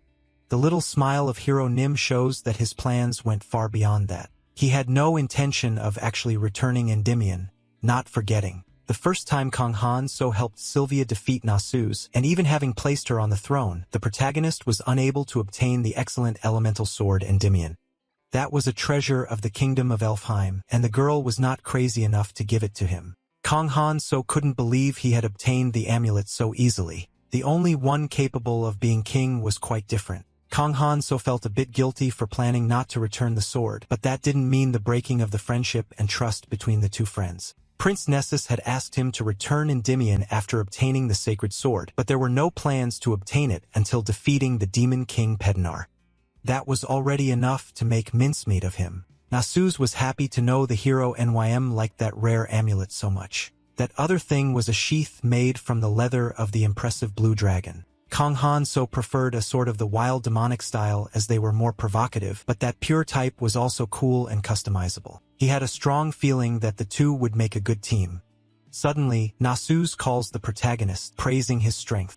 But the mockery soon begins, as it would be quite difficult to wield Endymion with only level 4. The atmosphere becomes a bit strange in the place, and the two stare at each other for a brief period of time without saying a word. Kang Han So then breaks the silence, saying that he has always been a bit strong, as expected from Hero Nim. That guy had indeed noticed his low level quite quickly. He should have guessed that the one who killed his younger sister was that Hero Nim. If Nasuz delivered the kingdom's treasure just to test this, it only highlights how frightening this guy is. How he knew that Kang Han So was weak when it came to mere worldly desires was a mystery. After a few hours, that cursed delegation of elves finally begins to leave the kingdom. The king was cordially bidding farewell to Prince Nasuz and his illustrious guests. It didn't take long for the convoy to hit the road back to Elfheim. It had been a quite satisfactory agreement for Kang Han So, who ended up rich again after 3 days with completely empty hands. He now held a large sum of funds for level 204 travels, and also the rare elemental sword Endymion from the kingdom of Elfheim, in addition to an almost slave-like porter and a cool archaeologist to accompany him. When the protagonist finally celebrates being able to go to the dream village, someone arrives saying they disagree. That guy was furious that Kang Han So could travel without any preparation. But the king was sure of the decision made and didn't want any more trouble, marking the orientation for 10 days later. Upon hearing this response, Kang Han so mocks Alex, who becomes even angrier. He wanted Lanivel to take him to the wizard's tower at that moment. The girl then begins to question whether he would really use the magical circle for spatial transfer now, also giving a suggestion for use in a possible adventure. But Kang Han so didn't need such a thing and just wanted to know the correct path. Suddenly, someone arrives there informing hero Nim that the preparations had been successfully completed. It was his mercenary bought from the black market, completely different from when he was acquired. After washing, feeding, and adding a bit of fat, his appearance changed for the better, making him suitable to be used as a baggage porter without any problem. Then Kang Han so finally asks what the name of the hulking guy is. He is soon told that after becoming a slave, the dude discarded his old name and could be called in whatever way preferred by his owner. Upon hearing this, hero Nim becomes a bit thoughtful. This was a nuisance because Kang Han so didn't want to waste more time with an insignificant slave.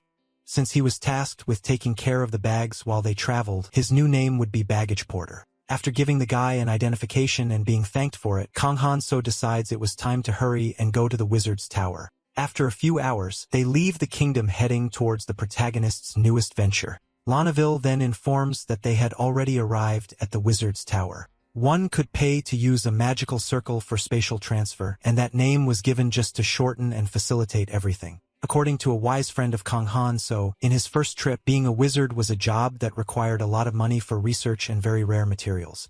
They had no choice but to live in a place with abundant resources, blending well with the city, and these were the main reasons. The ancient wizards thought of various ways to live in large cities, and the main solution found was a huge tower. In that world, buildings were no taller than 3 stories, and in that building, the wizards could remain isolated from society right at the top. Since it was impossible for them to meet women, they inevitably became superior virgin wizards as well. Then finally, Kang Han so arrives at the tower and is greeted by the girls, perfectly understanding why only a wise man could reach the level of superior wizard. The security asks for an item to prove the protagonist's identity, and he quickly hands over a seal handwritten by the Majesty. Due to the money and authority that Kang Han so had, the girl decides to guide him forward without the bureaucratic confirmation procedure. At that moment, Wizard Nim, who is sleeping like a rock, is called incessantly. After some shouting, he wakes up quite startled, asking where he should send the guys. The girl then gives him a lecture, and the wizard claims to be studying the unknown abyss. And as a way to apologize, he would buy her a cake after work. That wizard smelled like trouble to the protagonist, Kang Han so. While the girl ordered him to enter the circle, he thought it wouldn't be a problem if the guy activated the spatial transfer magic correctly. After a few minutes with the whole group inside that marking on the ground, something unusual begins to happen. The wizard then initiates the long-awaited spatial transfer magic desired by the friends. That magical circle begins to shine a golden color due to the high amount of magic it was receiving at that moment. Suddenly, the girl informs them that the spatial transfer has been successfully completed, which made Kang Han so shorten a long journey of approximately 1 year. He was very happy because he also got rid of all the nonsensical nonsense that would appear during such a journey. Now the story takes us somewhere in the ruins on the first trip of our dear protagonist, Kang Han so. There, a woman was screaming desperately for everyone to run as fast as possible to the entrance because the temple was literally collapsing over their heads. Kang Han so was very angry at that poorly made suggestion from Lanivel based solely on her strange desires as an archaeologist. Suddenly, the girl looks attentively to her side and widens her eyes, frightened by what she saw. Without thinking twice, she screams desperately for the hero, Nim, to be careful. After that, out of nowhere, a huge stone falls in front of her, almost crushing her completely, but Lanivel ended up not being able to escape it. Upon realizing this, Kang Han so widens his eyes, displaying a rather worried expression for his close friend. After the realization hits him, he screams desperately for Lanivel, but there was no more hope. While he cried inconsolably, the woman said they should hurry because, otherwise, they would be buried alive. In her likely last words, Lanivel tells her hero, Nim, to continue on his path. Her wish was to stay with her friend throughout the adventurous journey. In her final words, Lanivel asks Kang Han so to defeat the Demon King, Pednar, bringing peace to that strange fantasy world. The boy was frozen with wide eyes while he was urged to hurry in his movements. He then stands up, taking his first steps toward the exit of that cave. In a rush, he passes by the blue-haired boy, who is a bit confused by this. Strangely, Kang So seemed to display a shy smile on his face. He thought happily that this had served the girl well. She was the main reason he had been dragged into that chaotic fantasy world, and he was already waiting for the right moment to take revenge on her. Kang Han-soo was tired of being healed by her beauty, and this had spared him efforts, now being free from annoying watchfulness and also to have a drink alone. On that dark and cold night, the woman was already feeling quite hungry. So without thinking twice, she asks Hero Nim to prepare dinner immediately. The old gray-haired man also orders her to wash that pile of stinky dirty clothes. After finishing, he should also protect the campsite area and not forget to calculate the accounts of the supplies used that day in addition to organizing the bags. Listening to all those silly orders, Kang Han-so begins to get angry, expressing a rather unfriendly demeanor. His friends were ordering all those numerous trivial tasks because he was the only one who had time to do all of this. Since Lenouvel had tragically passed away, the person who was supposed to do these things was Kang Han. So upon thinking it over, the protagonist realizes that none of them had the skills to carry out such tasks that the deceased girl had taken care of most of the time. Suddenly, Kang Han-so remembers the slave who was insulted as a biting fish. She merely says that although she seemed like a servant, she was also a princess, having never done household chores in her bourgeois life. She also gives Kang Han-so a lecture for thinking of passing all the missions to a woman, which was completely inappropriate. He laments such reactions and already anticipated that this would happen anyway. He should have saved Lenouvel, taking her with him at all costs. Kang Han-so imagined the girl calling him to eat and crying out his name incessantly. She also asked about his physical state at that moment, being quite worried. That was a dream of rather unpleasant memories for Hero Nim. He felt as if the little girl were an angel at that moment. Everyone was now in the waiting room of the wizard's tower, and Hero Nim ended up sleeping right in the middle of the magical procedure. Kang Han-so then wakes up relieved as everything was working well as planned. He soon feels thighs behind his head but finds it strange because Lenouvel was sitting on the other side. When he turns around, he comes face to face with the slave carrying luggage bought on the black market. He said he was quite happy because his master had slept well. Kang Han-soo's expression at that moment was a bit doubtful because he did not expect those hairy thighs behind him. He had to endure it because if he broke the guy's legs, he would be left without a luggage carrier and would go through a situation similar to the dream. Continuing the journey, Hero Nim questions whether the allied country from a decade ago had that kind of atmosphere. Suddenly, Lenouvel snorts the air in a rather strange way. Kang Han-so asks the reason for the sigh and if she was dissatisfied with something. The girl then replies that the journey didn't seem like a journey at all. Kang Han-so upon hearing this, becomes completely angry with the girl because he had arrived there very easily, using his money without spending a single penny. The reason he had spared her was that she could use magic in her daily life and had the ability to successfully complete various tasks.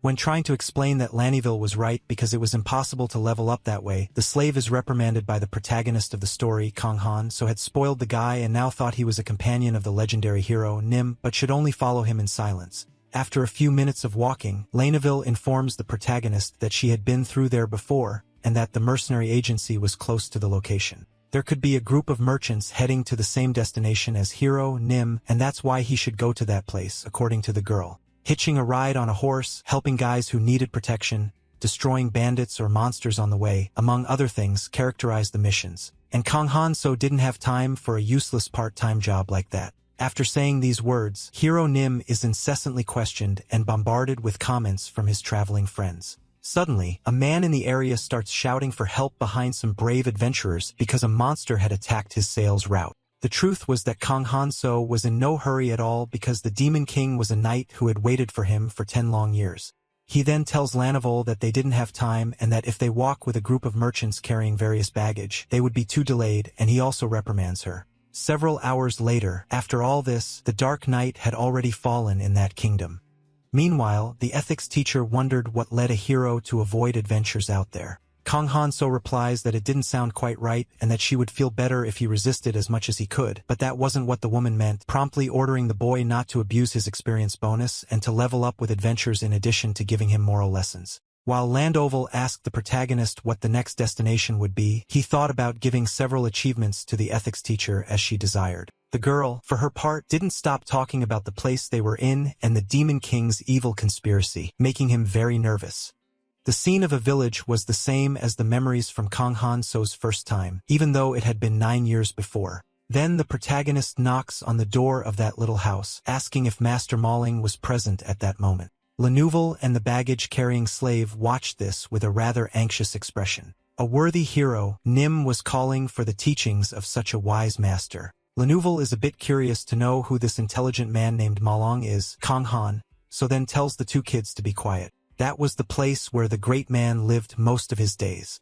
Slowly, that door begins to open, echoing a rather worn-out noise. A girl with short hair then appears, asking who that boy was knocking on her door and disturbing the peace. She also questions how Kang Han-so knew the said master Mo Lang. That was the daughter of the chief of that village. Now the protagonist could see that he had truly returned a decade due to the girl having grown a lot in that time. She was an adult Mary with a child and expressed a lot of charisma towards hero Nim.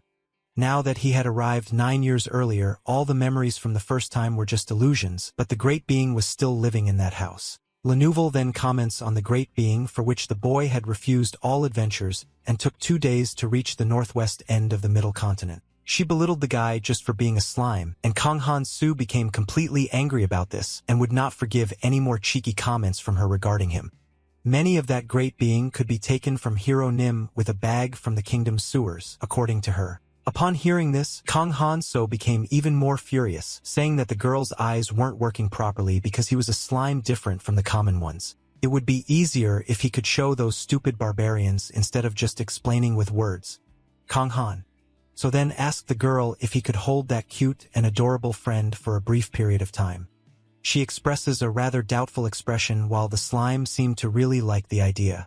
Kang Han-so promises not to hurt Ma Lang, and that he would handle such a little face with care. Then finally, the floppy slime reaches the hands of our beloved protagonist of the work. The boy was completely happy with the little creature in his hands. That slime was the most perfect creature he knew.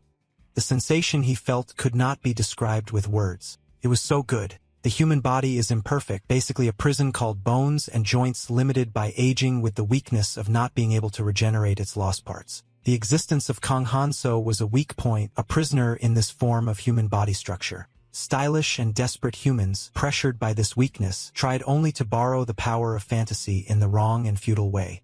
These things could not overcome the body that had made him a prisoner. Although it had no brain, that creature was rich in emotions and could move on its own. The physique of a slime was not a prison, but rather a spiritual type in itself, and this existence provided scientific discernment that went beyond fantasy for Kang Han-so, something that the savages of the strange magical world could not even dream of, and all the power capable of creating good things transcended beyond that limit. After reflecting on all this, Kang Han thanks Master Maling because he had not learned so much from these teachings the first time. He was tired of the abuses of the savages of that world back then, but he finally ended up engraving the knowledge in his soul. Now Kang Han-so had total control of the autonomous system. His arms were much stronger and even displayed huge veins from so much strength. The boy's skeletal muscles had increased significantly. Everyone present in that place was astonished by such a sudden change in the hero Nim. Lenouvel incessantly questions her master but is soon reprimanded, mainly due to the care that Master Maling needed because of his fragility. Kang Han so then asks about a knowledge that the savages of the fantasy world could not understand so well. Since the human body was originally based on an autonomous nervous system, some activities were automatic and could not be influenced by personal will. But a slime could have complete control over its physique, making it impossible to teach this to other people. However, there existed only one special existence that was magic all day long. Like the primitive rhythm of being soft, the knowledge could be delivered to a human. After feeling this from Master Maling, a formidable technique is established by the scientific knowledge of the real world, such as rational analysis and language. The wisdom of the institution that had been presented by Plato, this great soft being could spread throughout the world without any self-knowledge.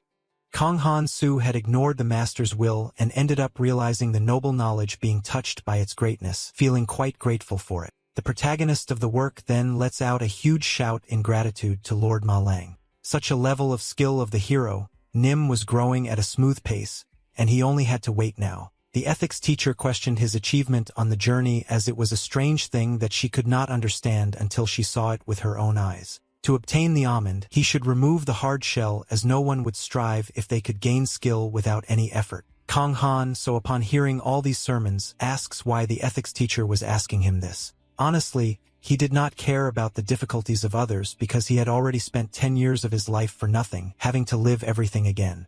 She had no right to speak about effort even if she were not a real teacher, but rather a goddess. Upon hearing these arguments from the protagonist of the work, the girl fell silent for a brief period and soon informed him that he was indeed right. She apologized on behalf of the entire teaching team as he was the first to receive an S rank in combat, making a lot of effort that soon turned out to be in vain. Now the ethics teacher would not insist on this subject anymore, once again apologizing, leaving Kang Han. So surprised by this, after all this rather tense conversation, the protagonist takes a deep breath in an attempt to calm down a bit. Looking at his hand, he notices something quite cool. It was indeed incredibly efficient, according to him. Even being in an incomplete state of Master Molong's teachings, he was still able to defeat the Demon King. The next thing to be done was to create an alibi for his level 204. He had a great companion near that area, and he needed high marks in combat abilities, achievements, reputation, and personality if he really wanted to go back home. This time, Kang Han-so was totally determined to graduate successfully. These 4 areas to evaluate a hero were combat skills, achievements, reputation, and personality. The powers in battle the first time had been overwhelming, being at a level where he managed to kill the Demon King alone without anyone's help. He also didn't have many problems with achievements and reputation, being explored for 10 long years by the duty of the hero NYM, with missions that naturally accumulated. But now the second time, the protagonist intended to take a shortcut for a quick graduation, not having time for certain things, making it possible to fail in some aspects. Lannyville soon asks if Kang Han-so had not already resolved his matters, meeting the Great Slime Being. Since something could happen during the journey, they should start heading back to the capital, and the protagonist knew what his friend meant. The world was full of bandits and monsters everywhere, and there was no hero in the villages near the border. Not even trained knights appeared frequently. If they could eliminate the danger for the sake of those inhabitants, that would fulfill the mission of the hero Nim, according to the protagonist himself. Lanenville thought that the evolution had not worked out, but soon felt happy to know that Kang Han-so was taking on such a mission, even making the slave happy. But he himself thought that this was just a mere nonsense. He didn't have time to eliminate insignificant things, and there was a cost-benefit ratio for Lenovo's achievements in addition to a perfect target nearby. Now the work backtracks to a negative scream from the elf princess. Kang Han-so held a sword high, a bit confused by that. All the others present observed everything with quite astonished looks. During the first journey, they ended up discovering a young dragon near where the Grand Master Molong lived. The protagonist questioned a lot the fact that the princess wanted to leave such a creature near the village, which could become a major future problem. She retorted, saying that dragons were siblings of the elementals and would not allow a senseless slaughter for the sake of humans. Kang Han-so, upon hearing this, showed his disdain for the girl's hatred towards the human race. Suddenly, Lanaville arrived there, calling out his name. She defended the life of the dragon because their ancient story said they were gentle creatures and generally followed their natural character without problems. Even that big brute said that violence was not the only solution to this problem. The boy with blue hair justified that a hero delivered hope and not death to such exceptional mythological beings, Kang Han, so then listened to all these justifications with a rather doubtful expression. He already expected this from those silly people. The enormous experience he would gain from hunting a dragon and the essence that filled the heart of the animal would be of great help to defeat the much-feared Demon King. But those various things called companions blocked his path to getting stronger for 10 years and only paid attention to making sure of that. Therefore, this time, no one would disturb his graduation. Being a dragon slayer was a huge achievement in that strange fantasy world. Since that gentle animal had not hunted much, the level of its abilities was quite low. But when captured, it would give a lot of experience to the protagonist with its heart. That's why this was the perfect target to create an alibi. And moreover, no one could criticize this normal hunt. Not even the ethics teacher would complain about it. After all these thoughts from our dear protagonist of the work, Kang Han, so night fell in the place where his group was. In any case, that boy would still have a problem to decipher. Those little people right there would be quite a clash in his plans. The two would protest against the experience standard anyway, unable to abandon them and leave. Lon Novel was famous for being studious. If she died violently after joining the hero Nim's group for 5 days, Kong Han-so would get a sermon again. But the protagonist, failing due to the reputation points, having to see Sylvia right after that for the 3rd time showed the real problem. He was already planning to go to that place anyway, so it would be better to leave them there for a brief period of time.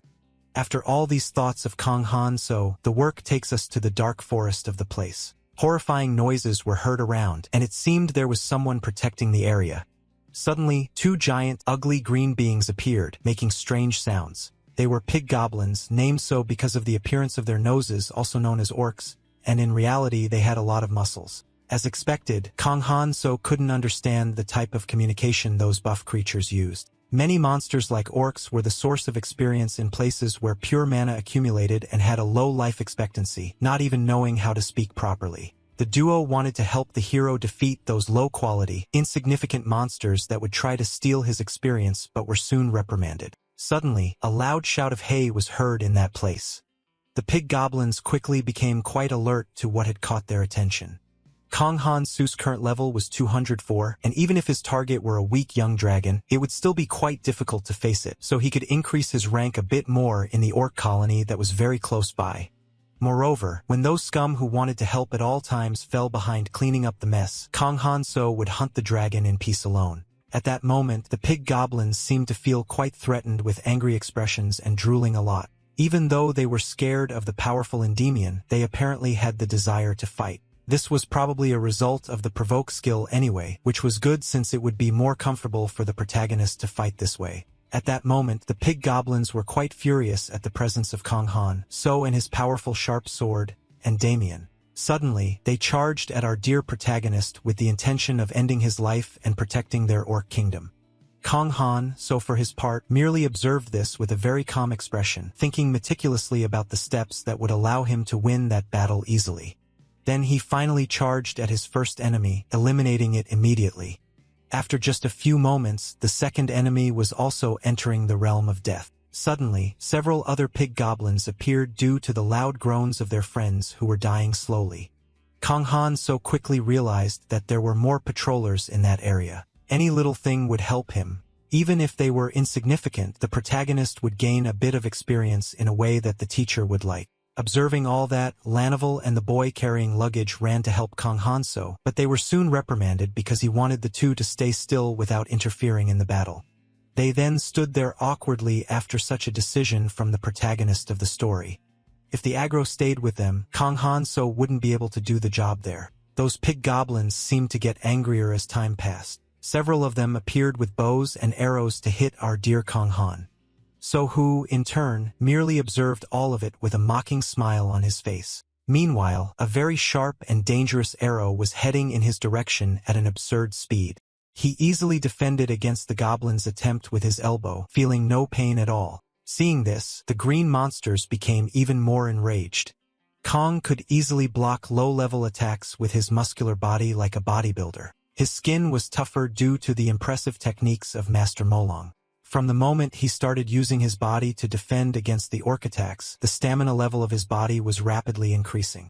Kong Han-so had some friends who liked to fight gracefully without being hit at any moment in battle, but that clumsy body was just a good mass of experience. Suddenly, the protagonist was hit in the back by a sharp arrow and ended up shouting from a slight pain he felt at that moment. It didn't matter how good that guy was at hiding or martial arts, because in the real world, you could never know where a blind arrow would come from. That orc archer was very scared at that moment, displaying a tense expression, almost wanting to cry from so much fear. Suddenly, he began to run unexpectedly, shouting in desperation. Lanivel wanted to help her hero, Nim, at all costs since she had a higher level than him, feeling obligated to do something to help. Kong Han-so reprimanded the girl again to be quiet. He needed to send a live one so he could gather the rest of the gang, allowing him to find all the orcs without having to search the entire vast forest. Lanivel also wanted to clean the hero, Nim, of the blood of those pig goblins but was reprimanded again. Kong Han-so wanted to disguise himself with that because orcs had a very sensitive sense of smell, and the dragon he would hunt later would be alone as well. After a few hours, all the pig goblins seemed quite enraged. They were gathered with torches and angry expressions, wanting to end everything. A pig goblin that seemed to be the leader of that whole gang drew more attention than the others. He was an orc fighter of approximately level 200. There was also a pig goblin sorcerer with an estimated rank of 300. The three friends observed the entire gathering from atop a hill, commenting that the band leader was probably level 400. Kang Han So claimed he would explain the strategy while the baggage handler took a brief survey of the number of beings present. The protagonist would go first through the north gate, while Lenouvel would enter from the west side and the slave from the east, leaving the south wing free as they had no friendship power. The girl quickly suggests to the hero NYM reinforcements, but she shouldn't worry as that area was blocked by a river, effectively a dead end. The orcs wouldn't have a way to escape, so they would try through the gates that the duo would block, which should get them excited according to Kang Han. So as those fools had no more useless questions, the leader decided to proceed with everything he had planned. They would show those ugly green creatures the power of true friendship. At that point in the game, they already seemed thirsty for victory to avenge their friends lost in the previous war. Suddenly, that whole herd of big guys starts moving toward the gates. Lanavel, with a rather tense expression, begins to think about the numbers. Every time something like this happened, she wondered if she had performed the summoning ritual correctly, becoming just a little worried. That little girl seemed to grow more tense as time passed and the battle approached. However, the incredible archaeologist Lenouvel seemed to have a plan. Suddenly, she begins to shine with a strong aura. She was the wonderful assistant who had insisted on becoming the partner of the legendary hero, NYM.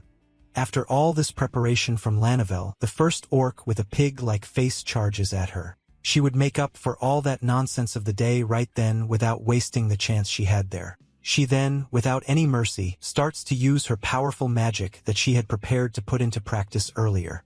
As the girl attacked her enemies, a huge light was emitted from her powers that could even be seen from far away from the epicenter of the battle. It all looked like a massive atomic bomb explosion with somewhat impressive dimensions. Kang Han So was still observing all of this from atop the hill, thinking about that supposed bait. The strategy unit had begun to pay for the food they had eaten, and all the orcs guarding that side were heading in the direction the duo had invaded. They were very easy to read. According to our dear protagonist of the work, Kang Han So, that horrendous tent was where the group leader was, and Hero Nim had used the scum as bait, intending to reduce the clan's danger as much as possible. That was what Kang Han So wanted to say. Upon seeing the arrival of Hero Nim, that girl celebrates that a rescue team had come to save her. She would like to know if she could return to Alvenheim instead of becoming barbecue and would reward the protagonist if he helped her. That was the mark that had tormented Kang Han. So for 10 long years, he had a bad feeling that things would become more annoying from then on. If a person does the same thing for 10 years, they start to have a feeling even if they don't want to feel anything. An emotion that could be involved with the kind of guy who would leave all dangers and annoyances offering a small amount of compensation. Just because the opponent was Hero Nim, Kang Han So quickly tells the girl to wait quietly and that she could go home, but only on her own. He wouldn't waste his time on useless things like he had done the first time, nor would he quickly destroy the Demon King. Even if he were paid extra to send the stupid elf who was caught in the orc den home, it was something Kang Han So definitely wouldn't do. That tribe leader of the pig goblins had a level of 387, according to the purple information panel, and was sleeping at that moment. His rank was much lower than Kang Han So remembered, perhaps because he had come 9 years earlier. He would make up for the lack of experience by getting rid of the other orcs and also thanked for the meal. That was the gift Kang Han So had received from the elf prince, the incredible elemental sword, and Damien. That guy should feel honored to be able to die from a weapon beyond his reach and would disappear as part of Hero Nim's experience. Upon seeing that sharp sword, the girl hanging was completely stunned and widened her green eyes. Meanwhile, Kang Han So was thinking about the voices of the elementals. She, in turn, begins to say something in a very loud voice. Suddenly, the girl screams that Kang Han So was a thief who had shamelessly stolen a treasure from the elves. The guards should move because that royal rarity had been stolen. Upon hearing all this from the girl, Kang Han So becomes quite confused, thinking she was a true lunatic. Even though the elemental sword and Damien belonged to the elves, the prince had given it as a gift to the hero, Nim. Suddenly, something covers Kang Han So, who had been quite noisy, completely with its enormous shadow. It was a giant pig goblin, completely enraged, preparing to attack him. That guy had become irritated because Kang Han So had disturbed his sleep, but he was also upset about his ruined plan. Without thinking twice, our dear hero, Nim, wields the extremely rare Endymion to attack his enemy with great force. After a few seconds of preparation, Kang Han so finally delivers an impressive blow to the pig goblin. Although it seemed frightening, he swung such a large weapon with his hand that way. His skill levels were low, posing no significant threat to the physical integrity of the protagonist of the story. Then Kang Han Su orders the green monster to stay still to become part of his experience. Right after being hit squarely, the pig goblin falls to the ground abruptly due to the intensity of the impact it had received on its body. The protagonist of the story wished for him to stay just like that, sprawled on the ground. It would be much less painful if the green monster died in just a single fatal blow. The powerful Endymion was about to be used lethally in front of that hideous creature's face. Meanwhile, the elf was shouting that Kang Han Su was a thief of the elf's treasure. She was calling for someone to help stop such a thief who had committed a real robbery. Kang Ham so then stops what he was doing and begins to observe something that caught his attention. Suddenly, a lot of fire starts to take over that place for no apparent reason. The pig goblins, upon realizing this, move frantically with great concern. Such a masked orc watched that with a rather strange expression. Suddenly, another green monster appears in front of him, catching his attention. It starts to speak incomprehensible words to the humans. After that, it begins to walk towards the masked orc, seemingly intimidating him with that. You can't understand anything from this family discussion, but that little guy really seemed to be in deep trouble. And suddenly, he takes a huge punch from that fat orc. After killing his clan friend, he starts to mobilize the other tribe members. At this point, Kang Han was already far away, wanting to know why those crazy light bulb heads had cast magic at the chief's tent without warning. That's why the hero, Nim, planned to deal with this quietly without anyone. He suddenly realizes that that sneaky elf was still there, incessantly calling him a thief. She had a level of 892, cursed with fractures and internal bleeding. According to the purple information panel, Kang Han then becomes confused about why such a high-ranked elf was there. She seemed like that being from the black market and smelled like a case the protagonist couldn't understand from the first time, but no one cared about her story, including the protagonist of the work. Without thinking twice, he plunges the sharp Endymion into the girl's body, causing her to spill a considerable amount of vital red liquid. Seeing her current state, if she didn't receive recovery magic immediately, she would end up dying in pain without any meaning instead of dying in such a completely useless way. She ended up becoming part of Kang Han Su's experience, which would be very useful when he defeated the Demon King, Pednar. And it also contributed to the suppression of the Demon King and the rapid leveling up of Hero Nim. Meanwhile, the big pig goblin continued mobilizing his soldiers to finish off the enemy. Suddenly, he notices something around him that catches his attention. It was the much-feared Kang Han So who was already quite close to him, and he attacked him mercilessly with the sharp elven sword and demon. Finally, the protagonist had caught that little ammo, which would also give him all his experience. After being fatally hit in his body, the pig goblin groaned in pain. After a few seconds standing, he can no longer hold himself up and ends up falling abruptly to the ground, leaving all the other monsters stunned. The experience that the hero gained from killing an elf level 892 and an orc level 387 added up to the 500% bonus.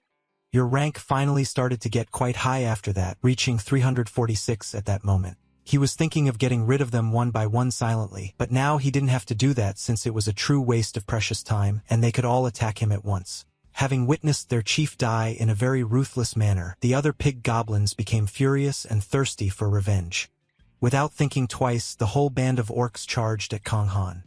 So with the intention of killing him without mercy, he, in turn, was completely prepared for any attack and even let out a mocking laugh while observing all of that. That immense herd of orcs made the ground tremble as if it were a high-magnitude earthquake. Kang Han So grew tired of waiting for the enemies and charged at them with great speed, holding his weapon in his left hand. Upon realizing this, the orcs became even more furious and roared something in an attempt to intimidate our dear protagonist. But Kang Han So did not let himself be swayed by those silly shouts and again gave a wicked smile with a hint of mockery. In a few minutes, several upper parts of those monsters' bodies were already flying around the area due to the impact they suffered from the powerful Endymion. Kang Han So felt as if he had returned to his level from the first time with those orcs groaning on the brink of death. The average levels of the enemies seen only a tenth of what they were before. Suddenly, something to the left of Kang Han So caught his attention and made his eyes widen. It was other pig goblins attacking him with huge fireballs. Upon realizing this, Kang Han so let out a huge scream of despair, and after a few milliseconds, he was hit by those large fire spheres. After that, only a giant cloud of smoke and dust could be seen in that area. But suddenly, Kang Han so emerged from the ashes, displaying a face with several traits of psychopathy. No matter how many times he was stabbed, destroyed, burned, or had his bones brutally broken, he managed to recover quickly thanks to Master Malam's abilities. So the protagonist was not just surviving, but he was also rapidly increasing his protection skills in a very fast way. Suddenly, someone desperately called the hero Nim's name, catching his attention. It was Lenouvel asking for his help because the two fools were unable to withstand the attacks from those enraged pig goblins. The girl had no mana left, and the baggage carrier could no longer muster strength in his arms. Kang Han so soon realized he had forgotten about his two little ones who were screaming for help in a desperate way. They were in a situation of complete despair, very afraid of dying due to the attacks from those ugly green monsters. Kang Han so then decided to head towards those idiots who were making a lot of noise in an attempt to save them. Wherever he passed, the pig goblins fell into total despair, and most lost their miserable lives without even realizing it. After being saved, the two fools thanked the hero, Nim, with open hearts. Kang Han so then called for the humble baggage carrier. He responded to his boss promptly without thinking twice. Then he was questioned about why he had worked so hard to endure as much as he could there when he could have distanced himself after dealing with the thousands of orcs. Upon hearing such a question, the baggage carrier gave a slight cheerful smile, seeming happy. Soon, the boy replied that the hero, Nim, had freed him from the cycle of living as a slave, and since that moment, his life belonged to him. Kang Han so was surprised by this, as he had never thought he would hear such words in response. In fact, he wanted to hear such things from the beast Sylvia, who belittled him just for being a fragile human. Lenouvel was quite worried about the physical integrity of hero Nim, as he needed to rest while the baggage carrier wanted to return to the village. But Kang Han so still wished to get rid of the remaining orcs hiding in the forest, so he sent the two tired ones away. As soon as they reached the village, they should contact Prince Nasuz, and the baggage carrier had to receive payment for taking care of the attacked elf. After all this, Kang Han so met with his admirable ethics teacher, who wished for his arrival at the location without being noticed and questioned that. The boy thought there were no problems until that moment, but received the unfortunate news that there were indeed bad things. As long as there was life, there would be hope, but Kang Han so took the life of the poor elf without hesitation. They say that the journey of life was a walk towards death. However, that did not mean having to give up so easily. But the ethics teacher was wrong about her words, for Kang Han so had not given up on the elf he met in the Ur colony. The attributes of level 892 ended up becoming the hero experience of Nim, according to himself. A person with an inflexible heart becomes unhappy, and if he did not seek happiness, he would not enjoy it. Thus, the boy should take care of his new bonds. Upon hearing such words from the wise ethics teacher, Kang Han became quite thoughtful about it. Such a thing was very difficult to accomplish according to himself. But in any case, he decided to think about it only after eating the dragon. With this act, yes, Kang Han so would indeed be happy. At that moment, the much-feared dragon was with its eyes closed in a deep sleep. Suddenly, he heard some strange noises that caught his attention, and immediately opened his horrifying red eye. Kang Han so had found the right address, and that was indeed the lair where the young dragon lived its life in total privacy. Suddenly, walking carefully through the area, the protagonist of the story came across something that made his eyes widen with a somewhat frightened expression. It was that giant poison-spewing monster waking from its deep sleep after being disturbed by the boy.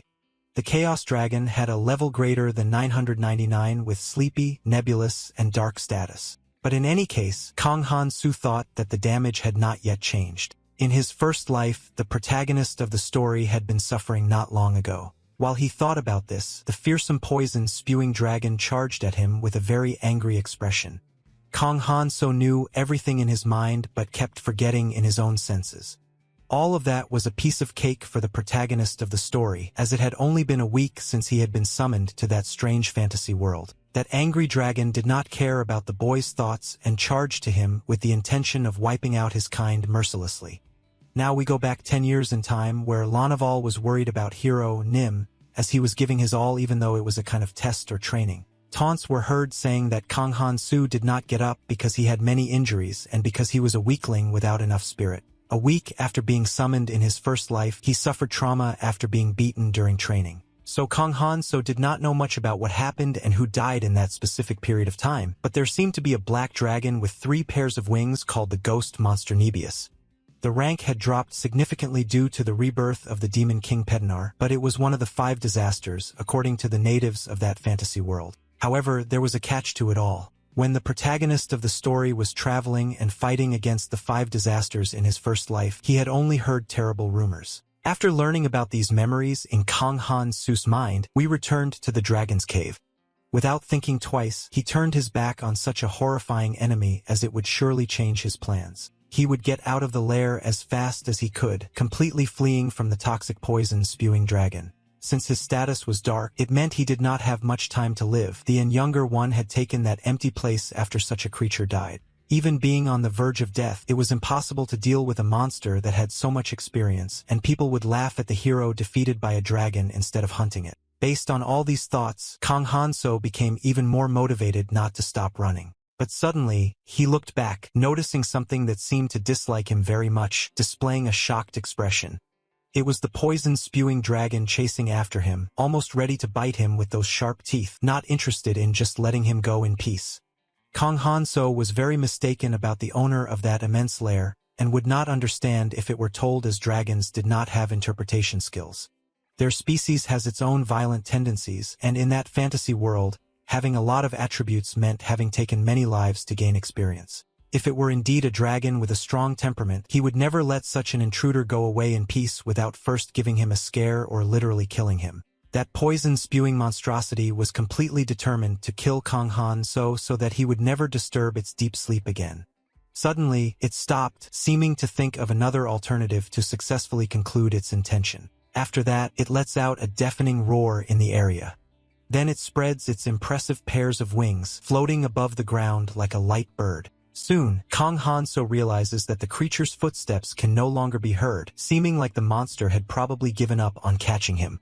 Little did he know that the venomous dragon was already above him, preparing its poisonous breath to turn him into barbecue.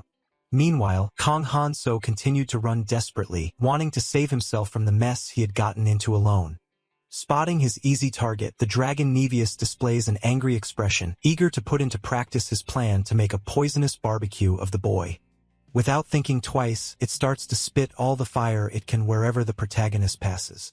In the nearby village, the walls and shells tremble due to the vibrations caused by that war between human and hot air-spitting dragon. The kind of earthquake even makes a ceramic bowl fall to the ground abruptly, shattering immediately. Lenouvel, Mr. Mo Lang, and the baggage carrier are startled by the proportions of this unknown vibration. As they leave the house, they spot a huge cloud of smoke, becoming very worried about the protagonist. At the epicenter of the battle, only hot steam could be seen from all sides. Kang Han-so celebrates that the venomous dragon did not hit his head because if it had, he would have died instantly due to the extreme impact. Without thinking twice, he begins to utilize physical customization and maximum recovery from the injuries he had suffered. Blood pressure and liver functions increased immediately, detoxifying the poison, blocking the wounds with platelets, and enhancing skin regeneration.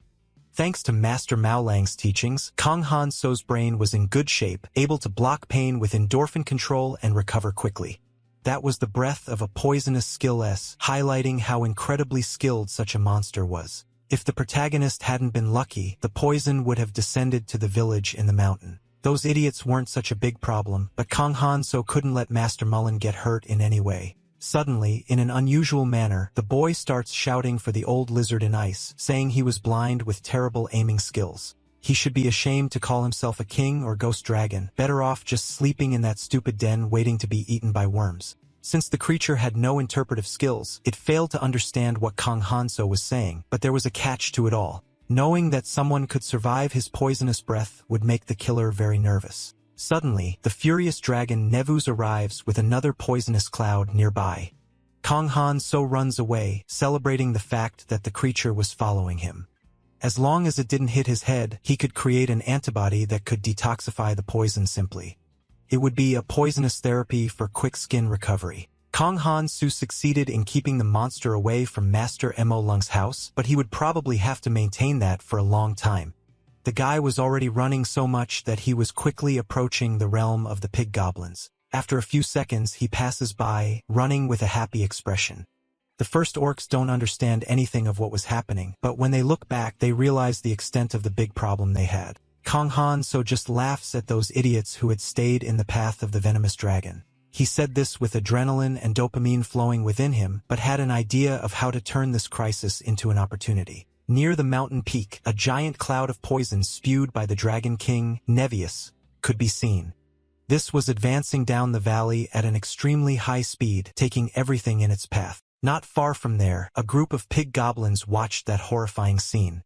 One of their leaders noticed this with enormous concern. As time passed, that avalanche got closer and closer, and the doubt of what to do with his troops soon appeared in the mind of that goblin leader. Suddenly, a very cheeky boy appears, easily jumping over the giant wall that surrounded his tribe. Seeing this, the pig orcs begin to panic, not quite understanding what was happening at that moment. Kang Han, so, for his part, displayed a very happy expression for having found the target of his evil plan. Soon, he lands on the ground successfully while the green monsters watched him, and the venomous dragon chased after him with blood in its eyes. Suddenly, the protagonist starts to run at full speed, leaving the pig goblins even more confused. As they look more closely around the place, they realize the great mess they were in. The venomous dragon was approaching at an enormous speed, spewing poisonous smoke everywhere. In just a few seconds, that entire tribe of pig orcs was taken down by the deadly weapon of the flying monster. Even the smartest leader in the area ended up being hit by the chemical element. The ogre fighter, who had a level of 265, ended up poisoned and severely burned by the attack of the bloodthirsty dragon, Nevius. Seeing that scene, Kang Han so approached the guy who was dying, letting out a wicked little laugh. This had been an experience that the ghost dragon king, Nevius, had lovingly prepared for him, and he would fully enjoy this meal. It didn't matter how much damage was caused, as the experience would only be received by whoever dealt the final blow to the agonizing enemy. Based on this, Kang Han Su was quite happy, letting out even more wicked laughs. Avoiding the dragon's attacks, everything around became poisoned by the skill, suffering greatly instead of the protagonist, and thus applying the final blow would grant him the experience. After thinking about all this, Kang Han so noticed that in the sky, that fire-spewing flying monster continued to soar and roar loudly. It seemed to be searching for the protagonist of the story everywhere, being very attentive to every location. Kang Han so hadn't planned so much, but the two ended up forming a great team. Upon finally finding his target, the Dragon King Nevius began to spit out another absurd amount of poison, intending to hit the boy. Without thinking twice, the protagonist started running away while the monster chased him with a thirst to kill. The powerful roar of the Dragon King Nevius was very loud and could be heard kilometers away. It didn't take long for the sound waves to reach the nearby village in a terrifying manner. After everyone realized the magnitude of the problem they were in, even bells were rung to warn the entire population of the imminent danger. Everyone became desperate upon understanding that it was an attack from the ghost Dragon King Nevis happening at that moment. The people needed to evacuate to a safe place as it was a huge risk of death, and only the dragon hunter could save them. In just a few seconds, the sound of the wings of the ghost Dragon King, Nevius, approached the village in a frightening manner. The people there had their first visual contact with the horrifying creature. It observed all those fragile people with a very angry expression, thinking about what to do. Then it decided to spit more poisonous smoke all over that place to take the lives of those present. As it put its plan into action, a huge cloud of poison quickly engulfed the area. Consequently, it caught all the residents of the peaceful village who were not expecting this at all. Meanwhile, Kang Han so continued running a lot and realized he had passed something. It was good that he managed to increase his adrenaline concentration to the extreme, but the downside was that it severely limited his peripheral vision. So the protagonist decided that the best thing would be to focus on not losing his experience. A little further ahead was a blue cyclops of the human-eating species with a level of 633. Without thinking twice, Kang Han so quickly attacked the creature using his powerful sword and daemon, intending to steal the creature's experience. In addition, he also attacked other beings present, gaining a very high number of levels. After experiencing a bit of the poison from the ghost Dragon King, Nevius, those high-level monsters fell to the ground like trash. Meanwhile, the rank and attributes of the protagonist rose very quickly, leaving him quite excited and a little crazy. That powerful flying monster was the first to give him everything so easily. The two guys truly formed a good duo even without wanting to, traveling across the fantasy continent day and night. Even the demons couldn't stop those two. Not even the powerful high-level monsters had the slightest chance of stopping them. Soldiers, knights, and so on were as if they were nothing to the two powerful enemies who helped each other. All the useless things had been swept away like dust in front of a vacuum cleaner. At that moment, Kang Han so celebrated the refreshment with a very satisfied expression. In just a few days, his level had almost reached the limit. If he wanted to grow more, he needed to have a war with the Demon King to gain a lot of experience. Suddenly, the protagonist heard a loud roar from the ghost dragon, Nevius, that immediately caught his attention. Upon looking more closely, he noticed something rather unusual. The infamous Chaos Dragon, better known as the Ghost King, Nevius, was lying on the ground completely finished with no reaction whatsoever. Kang Han so had a lot of fun with that little guy while they were together running through that strange fantasy world. His friend, after flying for many days, ended up falling due to his extremely advanced age. Even after a few hours, only poisonous smoke could be seen in that place. Little by little, our dear protagonist of the story approaches the Dragon King, Nevius, who had been chasing him for several consecutive days. After arriving in front of the horrifying monster, he stares at it for a few brief moments without saying absolutely anything. Meanwhile, the creature was agonizing on the ground, still displaying a rather furious expression that frightened anyone who looked. That old man couldn't escape in any way. According to Kang Han so himself, the dragon had chased him until he was completely dehydrated and had dislocated his joints. Despite being very old, he had to be strong to be called by name. The two hadn't spent much time together, but Kang Han so enjoyed leveling up, forming a new important bond, as the moral teacher said. But amidst all this, there was a problem according to him, that it would tarnish a bit of his reputation. The protagonist of the story then found himself in front of the Ghost Dragon King, Nevius, observing all the destruction caused by the two. Everywhere, there was poison in the form of smoke taking over the air, along with large holes in the ground. In some places, many bones of beings affected by the destruction were scattered along the way, evidencing an apocalyptic scene. Because of this, the ethics teacher complained a lot to Kang Han, so who merely justified himself with the actions of the Demon King that left humanity in shock. Both little guys were quite scary, both the student and Peduner. Even though some time had passed, the ethics teacher couldn't interfere at all, and it would be a problem if things worsened uncontrollably. So she decided to wait for the battle to end completely. But in the end, peace also ended, and in light of that, the end was far too early to exist. This was the northern and western continent of the strange fantasy world, and this was the southern and eastern area of the same well-defined on the map. Although half of the continent had been destroyed by the furious Dragon King, Nevius, the other parts were all fine with 90% of humanity preserved. As the ethics teacher had told the boy not to give up, he still had hope in his second life, being the virtue that heroes needed. In any case, even if he were a famous horse, he shouldn't stray from the path, and this only happened because he blindly trusted his knowledge, according to her. This Kang Han so couldn't deny, as he thought there would be a new creature, but in reality, it was an old man near death, no longer having to worry about his character. He tried to gain heroic feats and ended up ruining his reputation, but there was still something left. Probably the Ghost Dragon King, Nevius, knew that if he returned to his nest and rested a bit, he would be fit to live another year well. Kang Han so then asked. The creature was satisfied, having fought until burning out, and is soon answered in a strange language.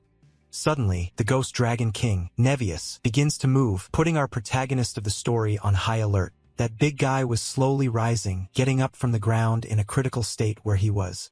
Kang Han is completely impressed by this, as that creature had never had the power to lift its head.